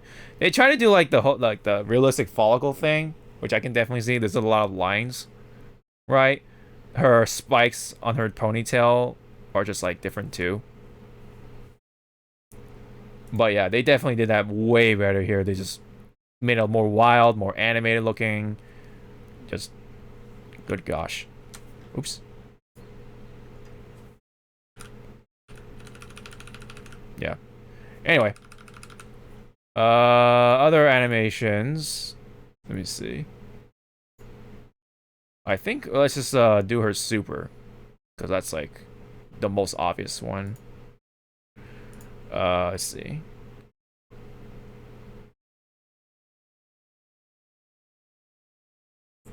Oh yeah, that one too. That one's pretty obvious too. Like, the effects are just way different. So this is 14 right here. Kaboosh. And then if we take a look at the one in 15, Let's not slow it down. Yeah. Yeah. There we go. Yeah. My goodness. And then she goes straight into her super, which has a lot going on there in comparison to her super, which is should be coming up. Let me see. Oh, is it her victory pose? Okay. Where is her big blade? That was from before. Slash saber. Come on. Come on.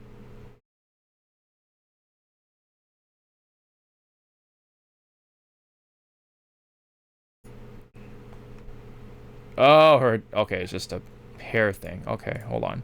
Sorry about that.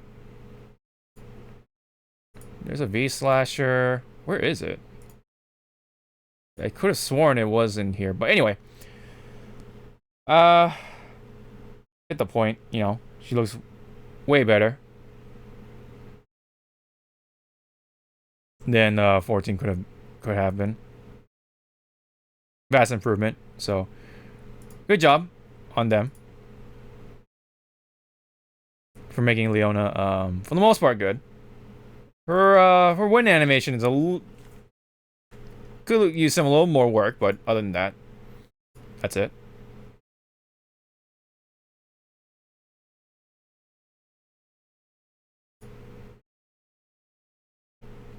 That's pretty much it on Leona.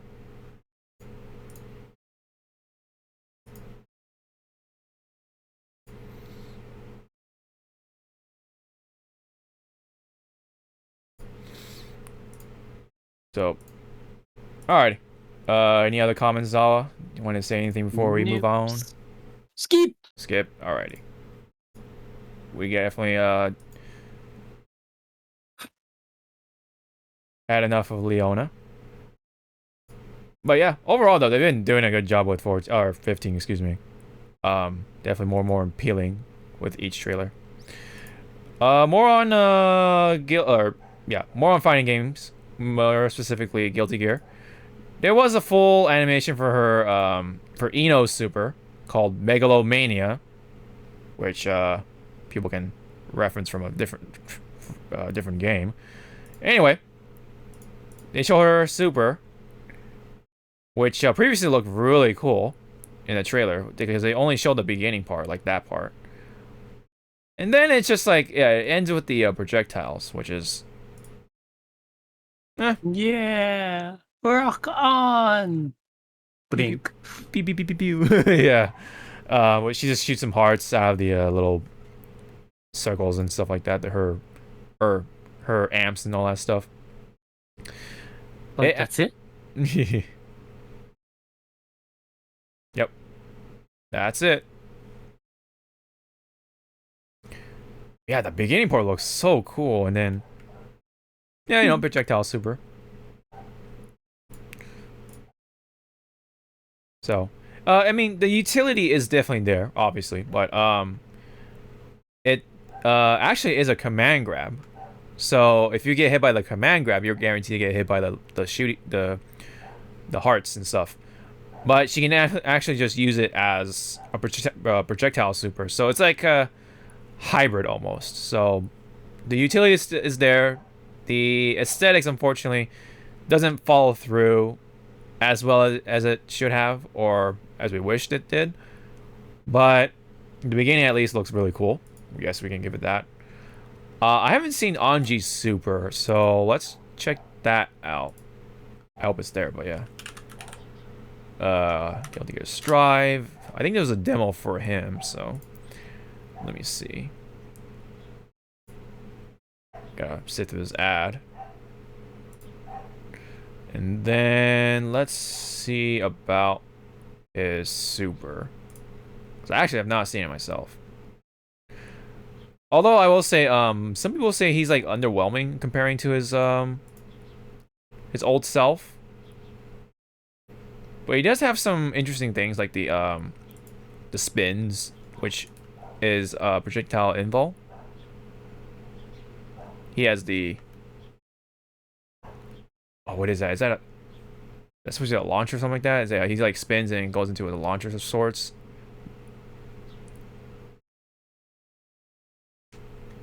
He's supposed to be kind of technical, but unfortunately, he seems like underwhelming at the same time.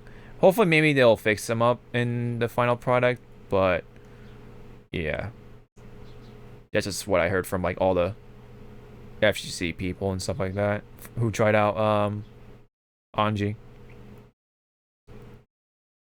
Apparently, his wall splats are really good, but otherwise, someone said his like combo enders aren't really good outside of the wall splats and stuff like that, or the wall combos.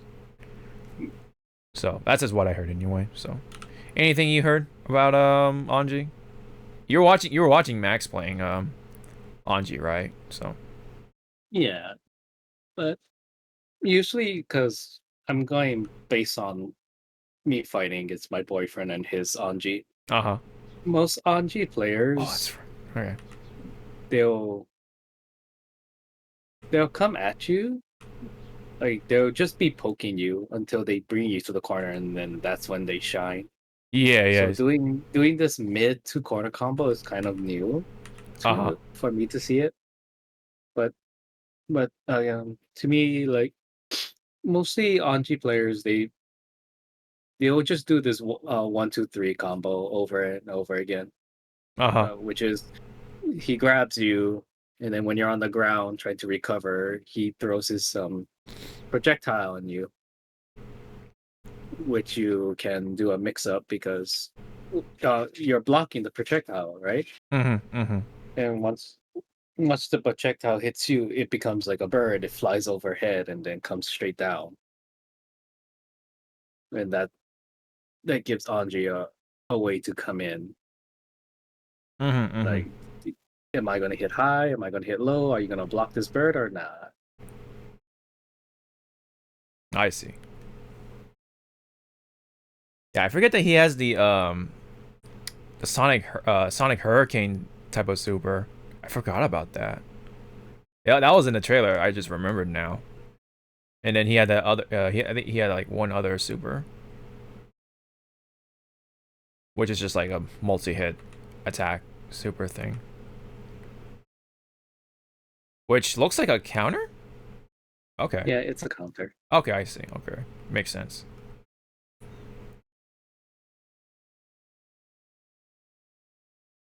Do you know if he's like a charge character or anything like that, or is it just like motion? You just throw in the. He's a motion, but you can hold down his Fujin. Oh, okay. But I don't think that counts as a charge character. It's just no. Okay, you're just amplifying. Yeah, because a charge character, you charge with the stick, not with the button. Like deep. Yeah. But yeah. All right. Got a nice reminder of his super. Anyway. But yeah, let's wrap this fighting game part with some actually really cool news. So, Twitch Rivals has previously shown Marvel 3 or Ultimate Marvel 3, but now from Maximilian himself, he along with Twitch Rivals had made the announcement that they're doing another Twitch Rivals with MKX or Mortal Kombat X. Actually, pretty sick, in my opinion, because that one's especially from a spectator point, is the more exciting game or fighting game, or Mortal Kombat, I should say. Like, there's a lot of combos, mix-ups, and it's pretty wild in comparison to MK11, which is like more neutral heavy and like all that stuff. So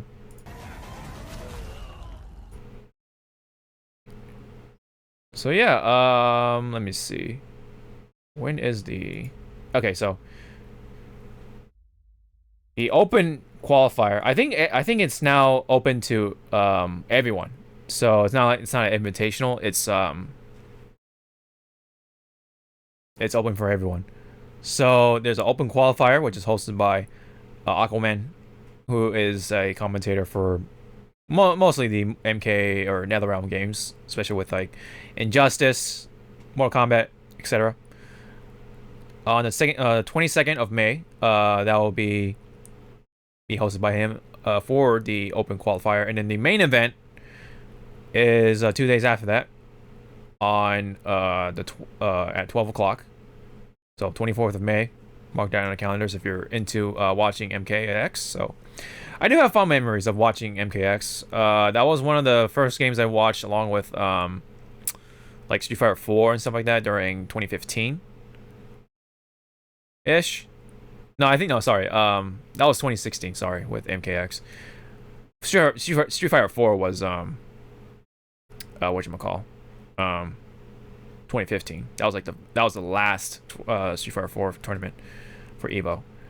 But yeah, at Evo, I had fond memories watching this one because that was the first time when Sonic Fox had to take off the hat thanks to Tekken Master. I remember that moment at watching it live. I was like, oh man, we had to like wake up early in the morning for that one though, but we saw it live, which was actually awesome. A lot of good moments. But what do you think, Zawa? Are you how do you feel about MKX from a spectator point anyway? Yes. Yes, yeah. I mean, both of us have played MKX to some extent. I remember you played Reptile, and then I played Takeda. I actually did like playing Reptile as well. He was pretty fun too, because he had the he literally had Flash's like special ability or whatever, which is to like slow down time, and then you can do like multiple slides during that combo. I remember that. The Reptile slides. But yeah, that's actually really cool though that they brought MKX into the mix, because you know MK11 has been getting a lot of tournaments as of late, a lot of attention, a lot of spotlight. So you know, pretty nice to see a game like this to be shown in the spotlight for this time around, especially for Twitch rivals. So yeah, we'll probably see like all your classic players, including of course Sonic Fox. He'll definitely be there, right? More likely. And maybe we'll see Tekken Master, you know, the guy who made him take off the hat and everything. He's just gonna be on the sideline going like just laughing. It's like, you want pain again? Yeah, right. Yeah, he did it with Kotal too. That's crazy. And I think right at the time, Sonic Fox was playing Aaron Black. That was like his other main, and then he had to pull out Alien and use the acid variation to ensure his win. Alien. Yeah. But yeah, I mean that was a crazy moment. Crazy moment. So hopefully we'll see something like that. Kind of. I mean, to some extent, it's not an offline event or anything like that, but you know, see some cool stuff. Probably see a number of Alien, or not Alien, Predator combos. Like, good gosh, even Predator is like crazy himself. But we'll probably see some Takedas with the Pulse Blade variation, and all that stuff. Maybe some fisticuff Johnny Cage. I don't know about that one. Anywho, pretty cool. I approve. So that's it for the fighting games. If we don't have anything else to add, definitely talk about some other games news. Firstly, we have a Hello Kitty and Sonic collaboration. That was pretty weird. This was yeah, not too long ago. So yeah, this is what it looks like here. Sonic cross Hello Kitty. A little weird if you ask me, but two random franchises to have a crossover of sorts. So I guess that's the only thing that's being sold during this collaboration, is just a little plushie of Kitty herself or wearing the Sonic costume. Pretty much she skinned Sonic the Hedgehog and wearing it, you know. Kitty. Just like how the live action Sonic 2 movie beheaded Knuckles. Yeah. Yeah, pretty much. Man, there's some Game of And Thrones Tail- shit. Mhm. And Tails is like, I've seen some shit. Yeah, the sole survivor of that whole event. Oh god. Man, the Sonic fan base is something else. Anyway, that's it on that one. More on the game's news. We have Ratchet and Clank going gold. So it's going to go ahead and release on June 11th. But yeah, we kind of seen that that word being tossed around. First with Cyberpunk,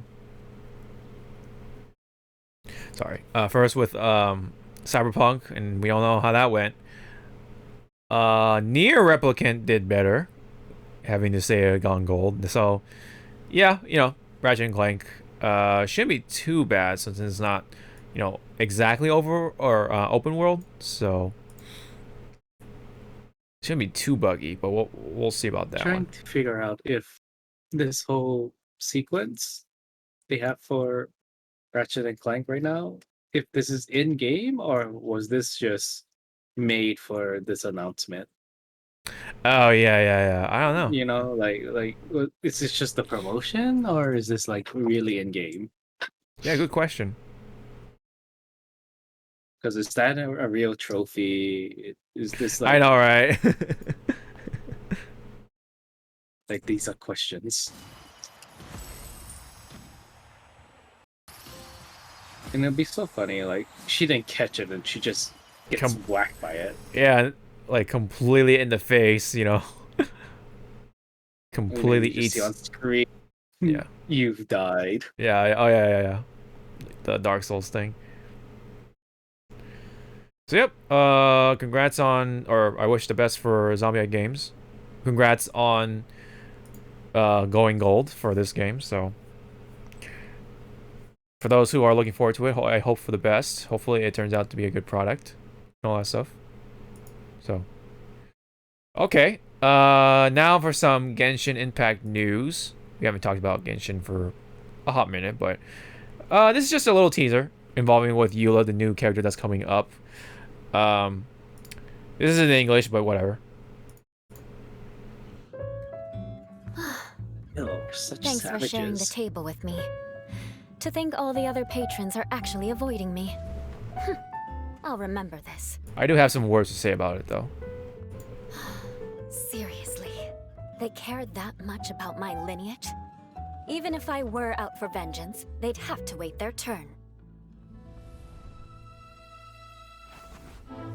The Goonhilder Clan, the Roggenvinder Clan, and the Lawrence Clan are the three most prominent families in Mondstadt's history. Among them, the Lawrence clan became blinded by their desires, plunging Mondstadt into a dark era under the aristocracy's oppression. In time, Lady Vanessa overthrew the aristocracy and established the Knights of Favonius, while the Lawrence clan quickly fell into obscurity. Over the next 1,000 years, their flame of vengeance continued to flicker and burn, but never again did it ignite into a blaze. Perhaps the finishing blow to the Lawrence clan was she who is known as the Spindrift Knight, most gifted descendant of the Lawrence clan, Eula, joining the Knights of Favonius. Although the word vengeance is always upon her lips, she has proved time and again that she is a kind-hearted and honorable ally. Hey, when a noble woman is speaking, you are to lower your drink and look her directly in the eyes. You really ought to learn some proper etiquette.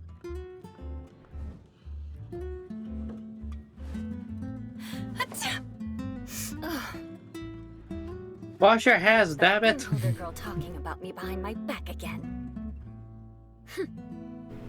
Mark my words, vengeance will be mine. So she got this thing with vengeance. It's a little weird, but once you watch this video and kind of look up on what she's actually avenging, then it kind of makes sense, but it's still weird.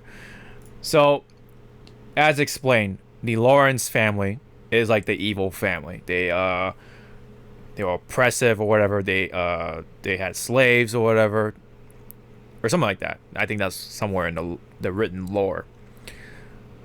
So and she comes from that family who did those things. So a lot of people online on the internet, of course, especially on Twitter, you know where this is going, saw this as like, oh, she comes from a family that supports slavery, so she's a character that symbolizes slavery and all that stuff. But again, people try to just take that and run with it, and without even looking deeper into the lore, where she's actually casted herself away from the Lawrence family, and she's seeking vengeance by kind of redeeming herself, and providing she's giving her services to the Knights of Livonia by just eliminating the enemy that attacks them or whatever. So every time she eliminates their enemies, that's her way of seeking vengeance, just by helping them out, kind of trying to do heroic deeds and stuff like that because of what the Lawrence family did.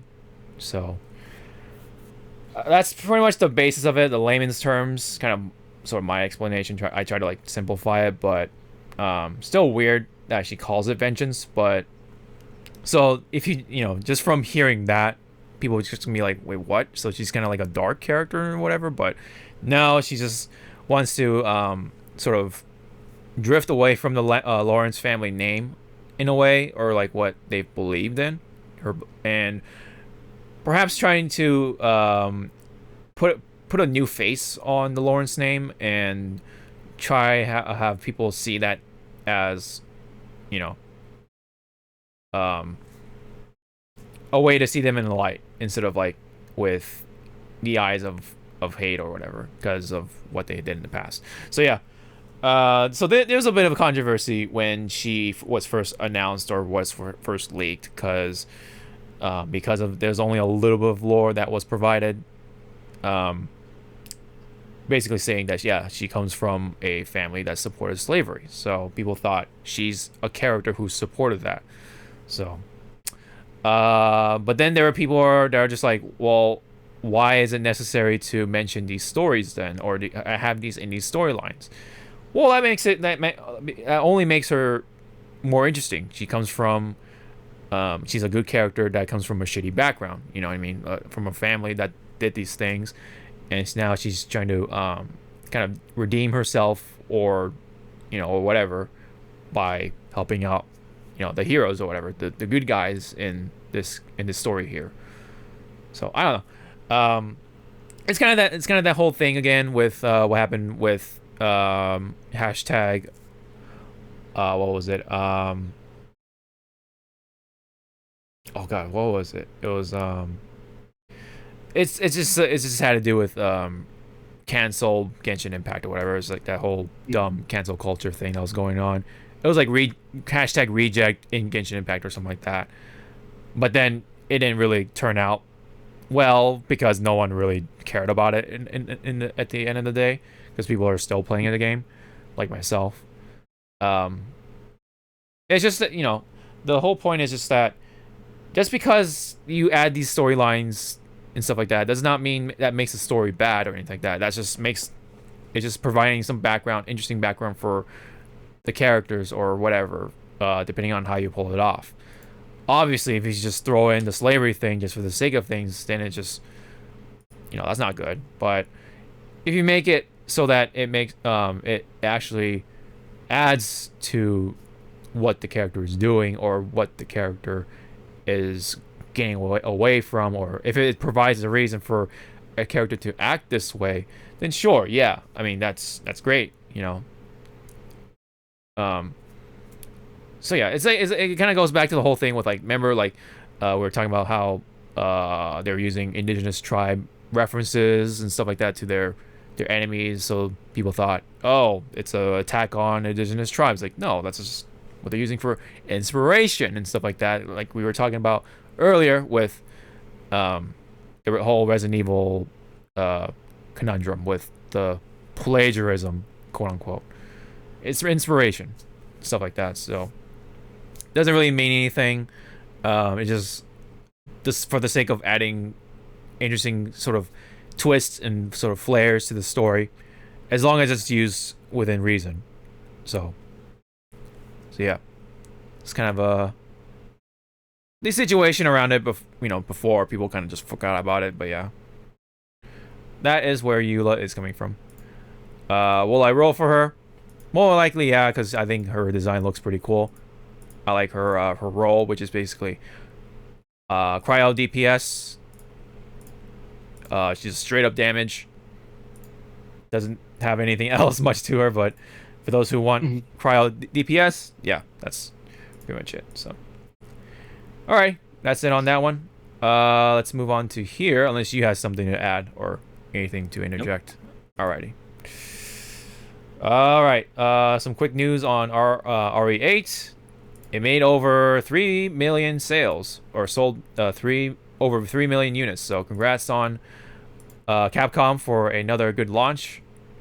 I thought this game will kind of flop because, in a way, because there was some iffy little pre-order sort of things going on. The collector's edition was a little iffy, especially with that really expensive jacket that they had from Chris.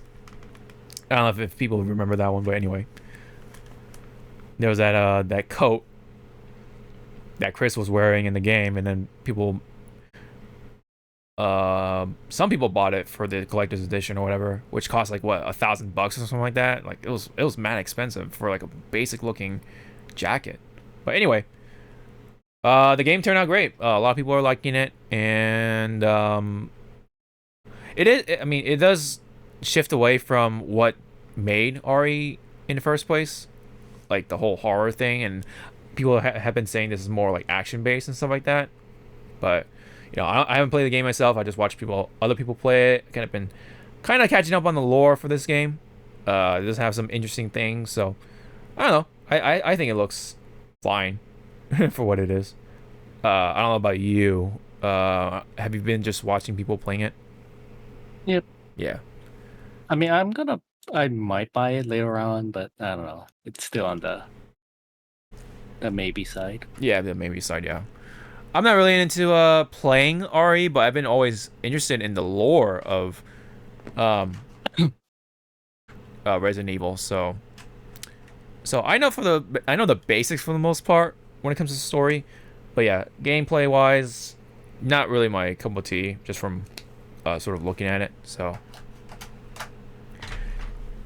that's just kind of my piece on it. But no less though. Yeah, congrats again on Capcom for a successful launch. Along with Monster Hunter Rise, they've been killing it too with 5 million units sold, at least. So yep, that's it on that one. More success news. Just really adding on top of why Yakuza 7 really like shifted what Yakuza has been becoming. Sega's Shuji Utsumi told Famitsu that Yakuza 7 was the most successful title in the franchise worldwide. He also added that Sega wants to globally expand Atlas games by releasing them simultaneously worldwide, possibly on multiple platforms. So this is actually really good news for those who are fans of like these Japanese games. This is the last Yakuza game that was released in Japan in January, and then it came to the West, I think in November or October, around that time. So yeah, these sort of release times are gonna go away, hopefully, especially for Yakuza, which is like, by this point, like super popular worldwide, which I'm happy for. Because of the success of Yakuza 7, that's kind of like one of the strong reasons. Oh shit, this is Japanese, but this is kind of reasons why it became turn-based or it will be turn-based from this point on, as we discussed previously in the last episode. So, yep. But when it comes to the whole like Atlas games releasing worldwide simultaneously, how do you feel about that? Yes, approve. I think that's good. I think that's definitely good. It's like you want to make your fan base happy, you do this. Exactly. They've been kind of dropping the ball on some games as of late when it comes to like I forgot which one it was. Was it Persona 4 with the what do you call the remasters or whatever? I forget. Anyway, they've been kind of dropping the ball on some games, but hopefully this will be the way for them to kind of like make up for it and kind of follow on their word to release these games simultaneously for everyone. So I'm up for that. I'm all for that. I'm down for these games coming out simultaneously, especially for Yakuza. That was like a really big gap between Japan and the West, because dude, January and November, like, yeah, you can imagine. You definitely imagine. I think it might have been September, but it's still a big gap nonetheless. Anyway, let me just check real quick here when Yakuza 7 came out. Either way, 3,000 years ago. Kind of felt like it. Anyway, Like a Dragon, that one came out. Oh yeah, November 10th. And for Japan, it was January 16th of last year. So that was a long wait. 11 months, man. More or less. So that is the word on things for Sega. A little more on Yakuza stuff. They want to release these Yakuza games where it takes place in feudal Japan. It's kind of like a spin-off for Yakuza. But it says here, more specifically, Sega plans to make Yakuza a global brand, looking at remastering and remaking past titles in the series. So they want to see if they can release the what was it called? It's a specific Yakuza series. Oh, is it Kenzan? Kenzan and Ishin, okay. But yeah, there's also other titles or IPs in consideration. So possibly we could be looking at Crazy Taxi, Jet Set Radio, Space Channel 5, Rez, Panzer Dragoon, Knights, Shinobi, Virtual Fighter, Altered Beast, House of the Dead, Streets of Rage, and Soul Hackers. Could be possibly making back. Right now, they have been focusing on Phantasy Star, Yakuza, Persona, Megami Tensei, Sonic, of course, Total War, and Football Manager. Interesting title. But yeah, there are a couple of titles missing, unfortunately, like Skies of Arcadia and stuff like that. But hey, I mean, if some of these ones are successful, they could even, bring back even more titles or something like that. Hopefully, Skies of Arcadia is included in there. But is there anything for you, Zawa, that they're missing that you want to come back for Sega, or? No. Yeah. Any of these past titles kind of tickle your fancy?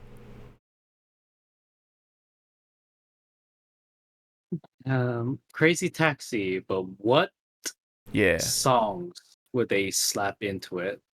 Good question. I feel like they have. Are they gonna pull all the stops and try to get the original songs? like Offspring, yeah. Or are they gonna just pull whatever is like been the top, the top 100? Right, like the mainstream stuff. Yeah. Yeah, for the past 5 years or something like that. Yeah. Yeah, I mean, ideally, yeah. I mean, if the past songs could make it in there, great. But you know, with the whole thing about copyrights and all that stuff, licensing issues and whatever, yeah, you know, that's gonna be very difficult. But I could see them like the best solution to meet the sort of the middle ground is just have Offspring and some other bands just record under their studio, sort of like under their name in a way, so that way they don't have to see these issues. And it's not like you know, Offspring and some of these bands are like, you know, high up or anything like that in the at least in the recent years, so they'll probably be like, yeah, you know, that'd be cool. They're not gonna probably be too demanding of like how much they get paid and stuff like that, and you know, like the royalties and stuff. So that could work out if they follow that route. But yeah, I don't know. I think likely they'll just like maybe slap in like all the Sega songs or whatever. I don't know. I have no idea. Maybe some like, oh, I don't know. I hope they don't like slap in like the dubstep shit and like, I don't know, man. They could throw in like the Yakuza stuff, because that shit's like a banger. But you know, then again, that's like that's not Crazy Taxi. That's not what made that experience. You know, it's like Offspring, Bad Religion, and like some other like alternative rock bands and stuff like that. Yep. But yeah, we'll have to wait and see. I hope to see Virtual Fighter. That'd be kind of neat. What's another one besides Skies of Arcadia? Yeah, I can't think of anything else on top of my head. I'm pretty sure Simmons said something else too that was missing, but that's his thing, and all I want is fucking Skies of Arcadia. I mean, he did mention that too, but yeah, the other one I don't know. And then the bottom three, they're considering they could be considering for remasters, remakes, or reboots. So that is the gist of things on these titles. So I hope, yeah, I hope it happens one way or the other. So anyway, let's get on to the movie, Netflix, anime, and all that stuff type of news. So for the anime department, with Scarlet Nexus kind of coming along, I'm guessing that this anime here for Scarlet Nexus is going to be there for promoting the game itself. So there's the poster for it so far, or key artwork for it so far. Looks pretty basic, and I don't think there's gonna be like any high expectations for it. It's just gonna like introduce you to the characters and all that stuff. Hopefully it won't spoil too much, but I don't. Let's check when the game comes out. Let me see. Okay, it doesn't say here, but let me see. Scarlet Nexus. It might be soon. Oh no, never mind. There's no specific date because of, you know, COVID. Yeah. They didn't really say when.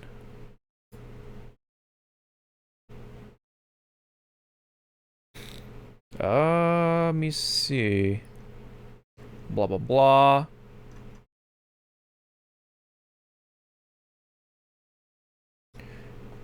Oh, okay, it says right here.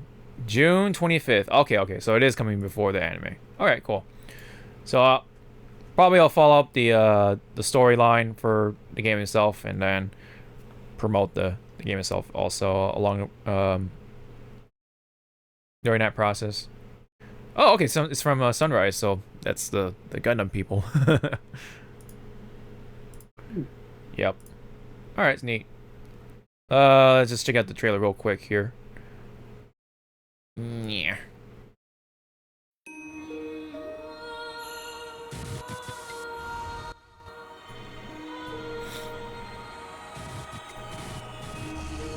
I love this trailer. I love to see this man's face and this this Twitter post. Sorry, what's going on? There you go. It was stuck on the Twitter page. Oh, is it frozen? Shit. Okay, okay. No, it's back now. But still, I was like, oh, I love this page. Oh, I okay. I love this vid showing Yakuza. Oh, okay. That was weird because I'm like clicking on this page like crazy, but okay. 私は今日からストラグルアームズシステム SAS でお互い Struggle の Arms 超能力 System, を okay. 共有して戦うことになる個々人の脳が持つ力を合わせなければこの苦境を乗り切ること Which は or できない which is the main protagonist? I bet you can't tell. Yeah, right. あなた入隊初日から死ぬ気？会が来ます。今この時から諸君はニューヒムカ国海抜軍スカーレットガーディアンの一員だ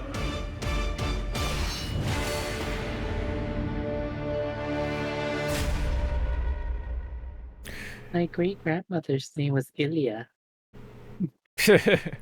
この苦境を乗り切ることはでき That means I'm going to die, right?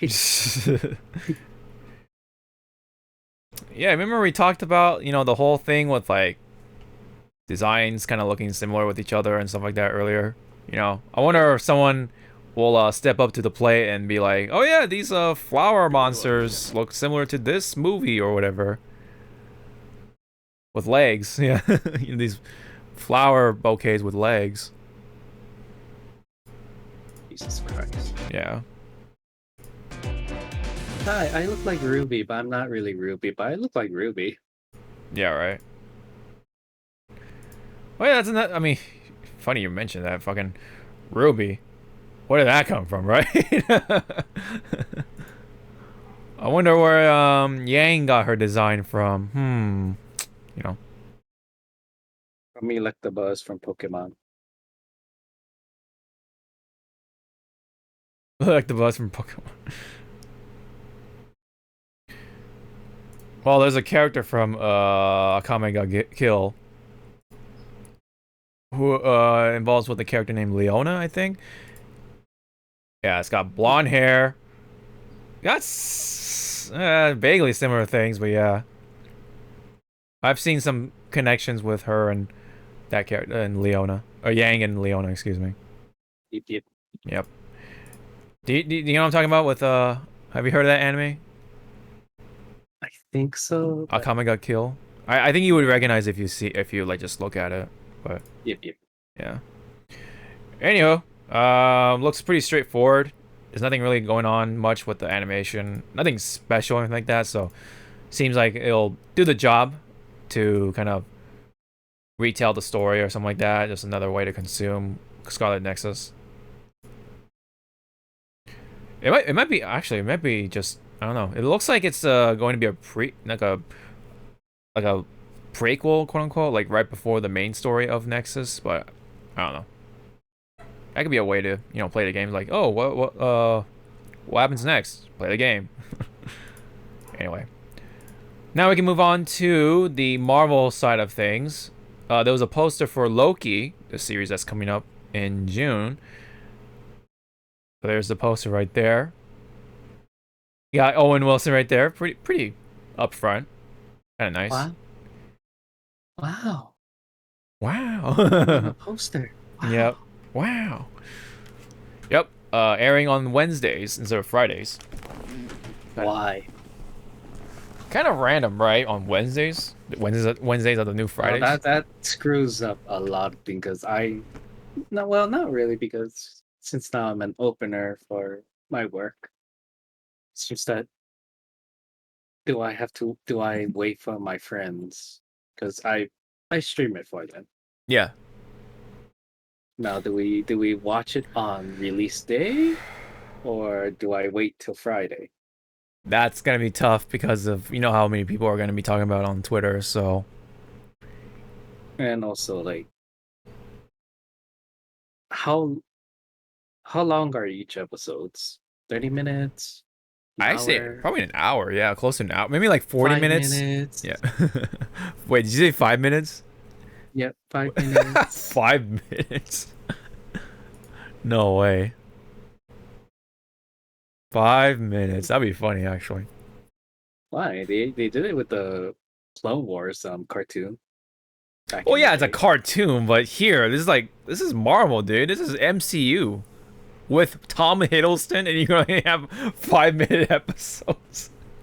Yep. Man. 5-minute episodes and only 6 episodes in total. Oh my god. Yeah. Only 30 6. minutes.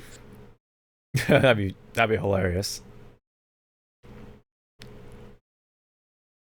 I wonder how you would tell a story in like 5 minutes with Loki of all people, you know? If we're really gonna go that route. Okay. But yeah, I mean, the only thing that's weird is the little cartoon character right there.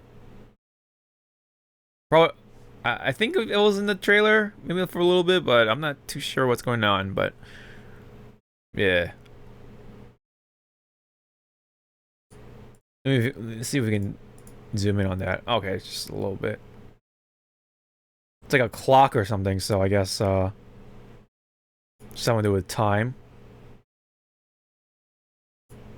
I mean, he does use a space stone, so yeah. Anywho. Limestone. Yeah. Space stone.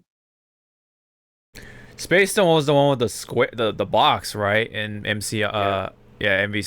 of shame. It's a box of shame. Oh my gosh. It's funny, but it's like, especially if you're a grappler like Mike Hagar. Oh my god. I can break this. Yeah, I know, right? It's like, no, you can't. Yeah. I can break these cuffs. No, you can't. God, that cop reference. Anyways, now we can move on to another Marvel thingy. Venom, Let There Be Carnage was announced. Well, what did you think? Did you see the trailer at all? My daddy's back. Daddy is back. Yep, daddy is back. And him singing, I was like, Jesus Christ. Hey, making this- breakfast. Look at him, man. To me, this is a setup for A musical. a sitcom, right? Yeah. Would you eat that breakfast? Sure. It looks. Am I going to enjoy it? No. I mean, it's got everything you need. What is that? Like strawberries? Got what? Like a sausage in there, eggs, of course, waffles. So what I see is diabetes. Oh, look, diabetes. No, it's got mushrooms in there. It's healthy. Diabetes. Not diabetes. Mushrooms don't bring diabetes. It's got mushrooms in there. What is that? Like a little pancake in there or something? That, or maybe it's a coaster. I don't know. But yeah, it's got cereal in there. Oh yeah, did you say ketchup? Yeah. Yeah, ketchup.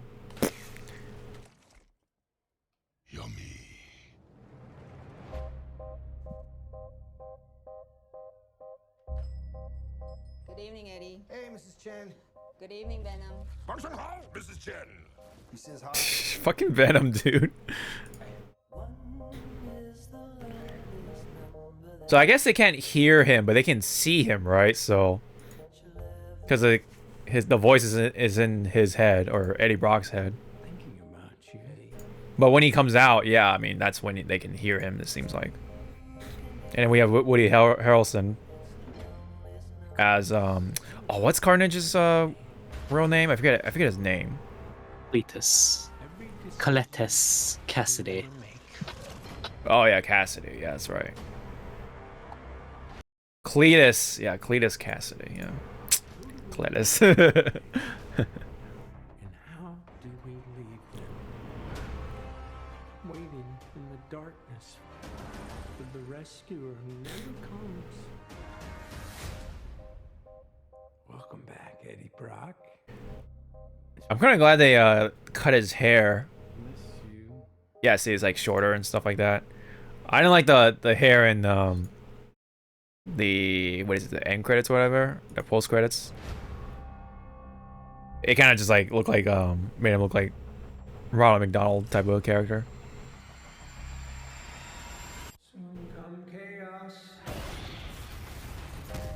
And there's the Carnage symbiote.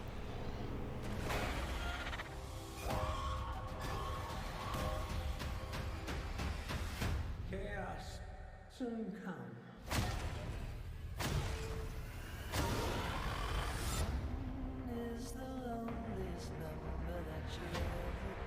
Please don't kill him off.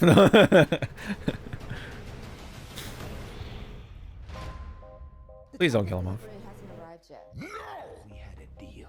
What's gonna happen? You gonna stop protecting me? I am happy to eat, Mrs. Chen. No, no, you cannot eat, Mrs. Chen. What? Nothing? No, we don't do that. We don't eat Mrs. Chen. Fucking Venom, dude. I like this Venom though. You can eat me, Venom. Oh gosh, of course you won't. I volunteer as tribute. As tribute.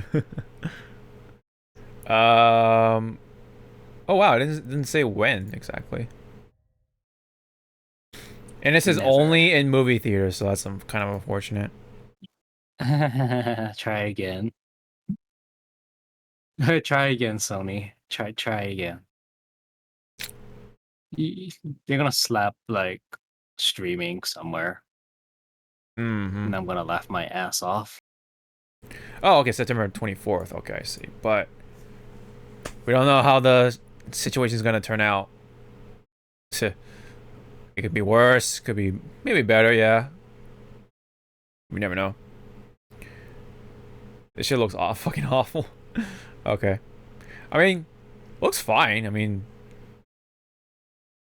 looks like it's gonna be better than the last one, but yeah, hopefully they kind of like make up for the mistakes and stuff. No eating people. Yeah, that's right. So it has a little rule. The fucking mushrooms, dude. Ugh, God. Looks messy, but yeah. I'd take a bite out of that breakfast. No. Oh, the egg. It was the egg that was like folding. It wasn't a pancake. It was a fried egg that was like falling over. And a blast of ketchup. Anyway, I think it's interesting. I would like to watch it if it's not, or if it's also on streaming. Hopefully.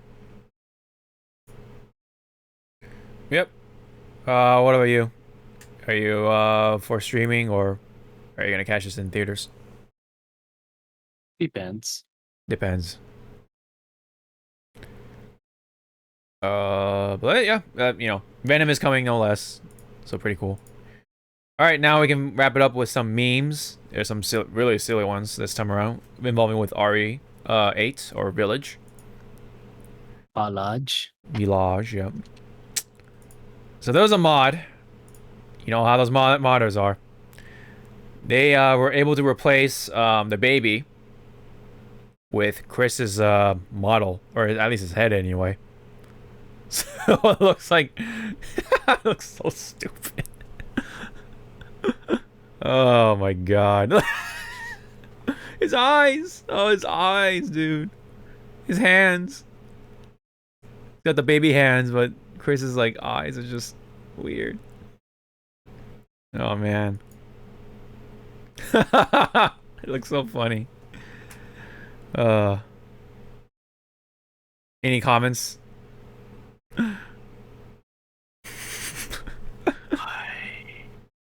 It looks so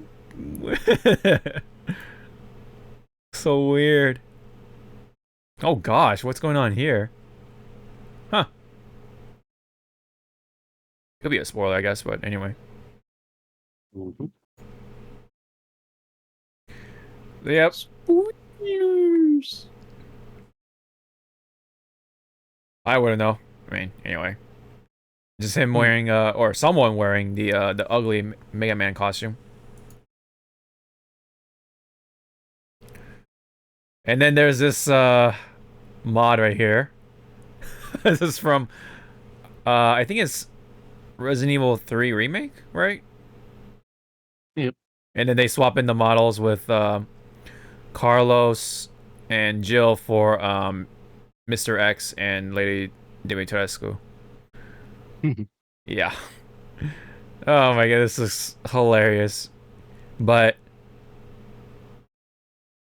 oh man, it's such a like Mr. X and Dimitrescu ship right here.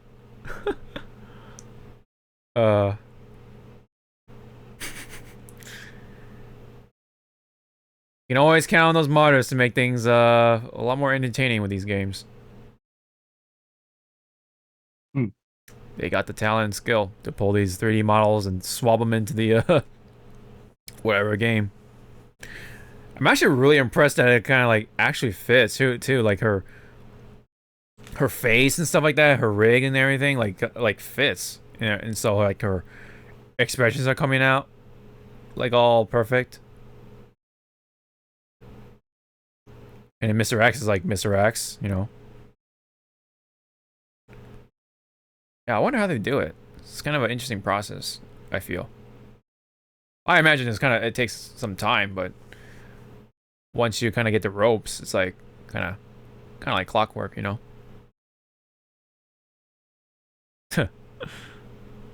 Anywho, that's it on that one. That's all we got, unless you have anything else to add. No, sir. Nope. Yep. So yep, that is all we got for this episode. It's been a pretty long one. A lot of small little news, but some things were definitely worth talking about because of you know, the whole thing with RE8's designs, and then Pokemon cards stopped selling and stuff like that at Target and Walmart, blah blah, you name it. So all good in the hood at this point. So thank you guys so much for tuning in for episode 138. I was about to say 138 for some reason. Anyway. So yep. Thank you guys so much for that. Don't forget to check us out on like iTunes, Spotify, that sort of thing. And we have Twitter as well. You know, check us out there. That's in all in the description. Twatter. All in the twatter. So we'll probably see some more KOF stuff as we have been. But yep. We'll see if we get some more news to talk about. Unless there's something special for next week. But other than that, more news, hopefully. And until then, we'll see y'all then. So take care. Bye-bye. Have a good one and stay safe. Say something. Nala? Wait, what? Wait, what happened?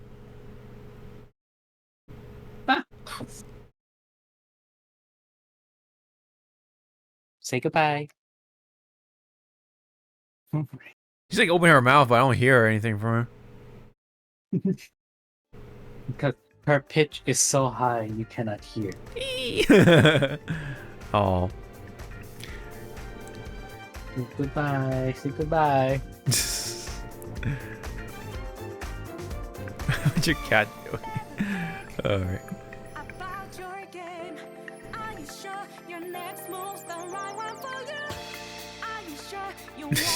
Cut the camera. I'm gonna get murdered.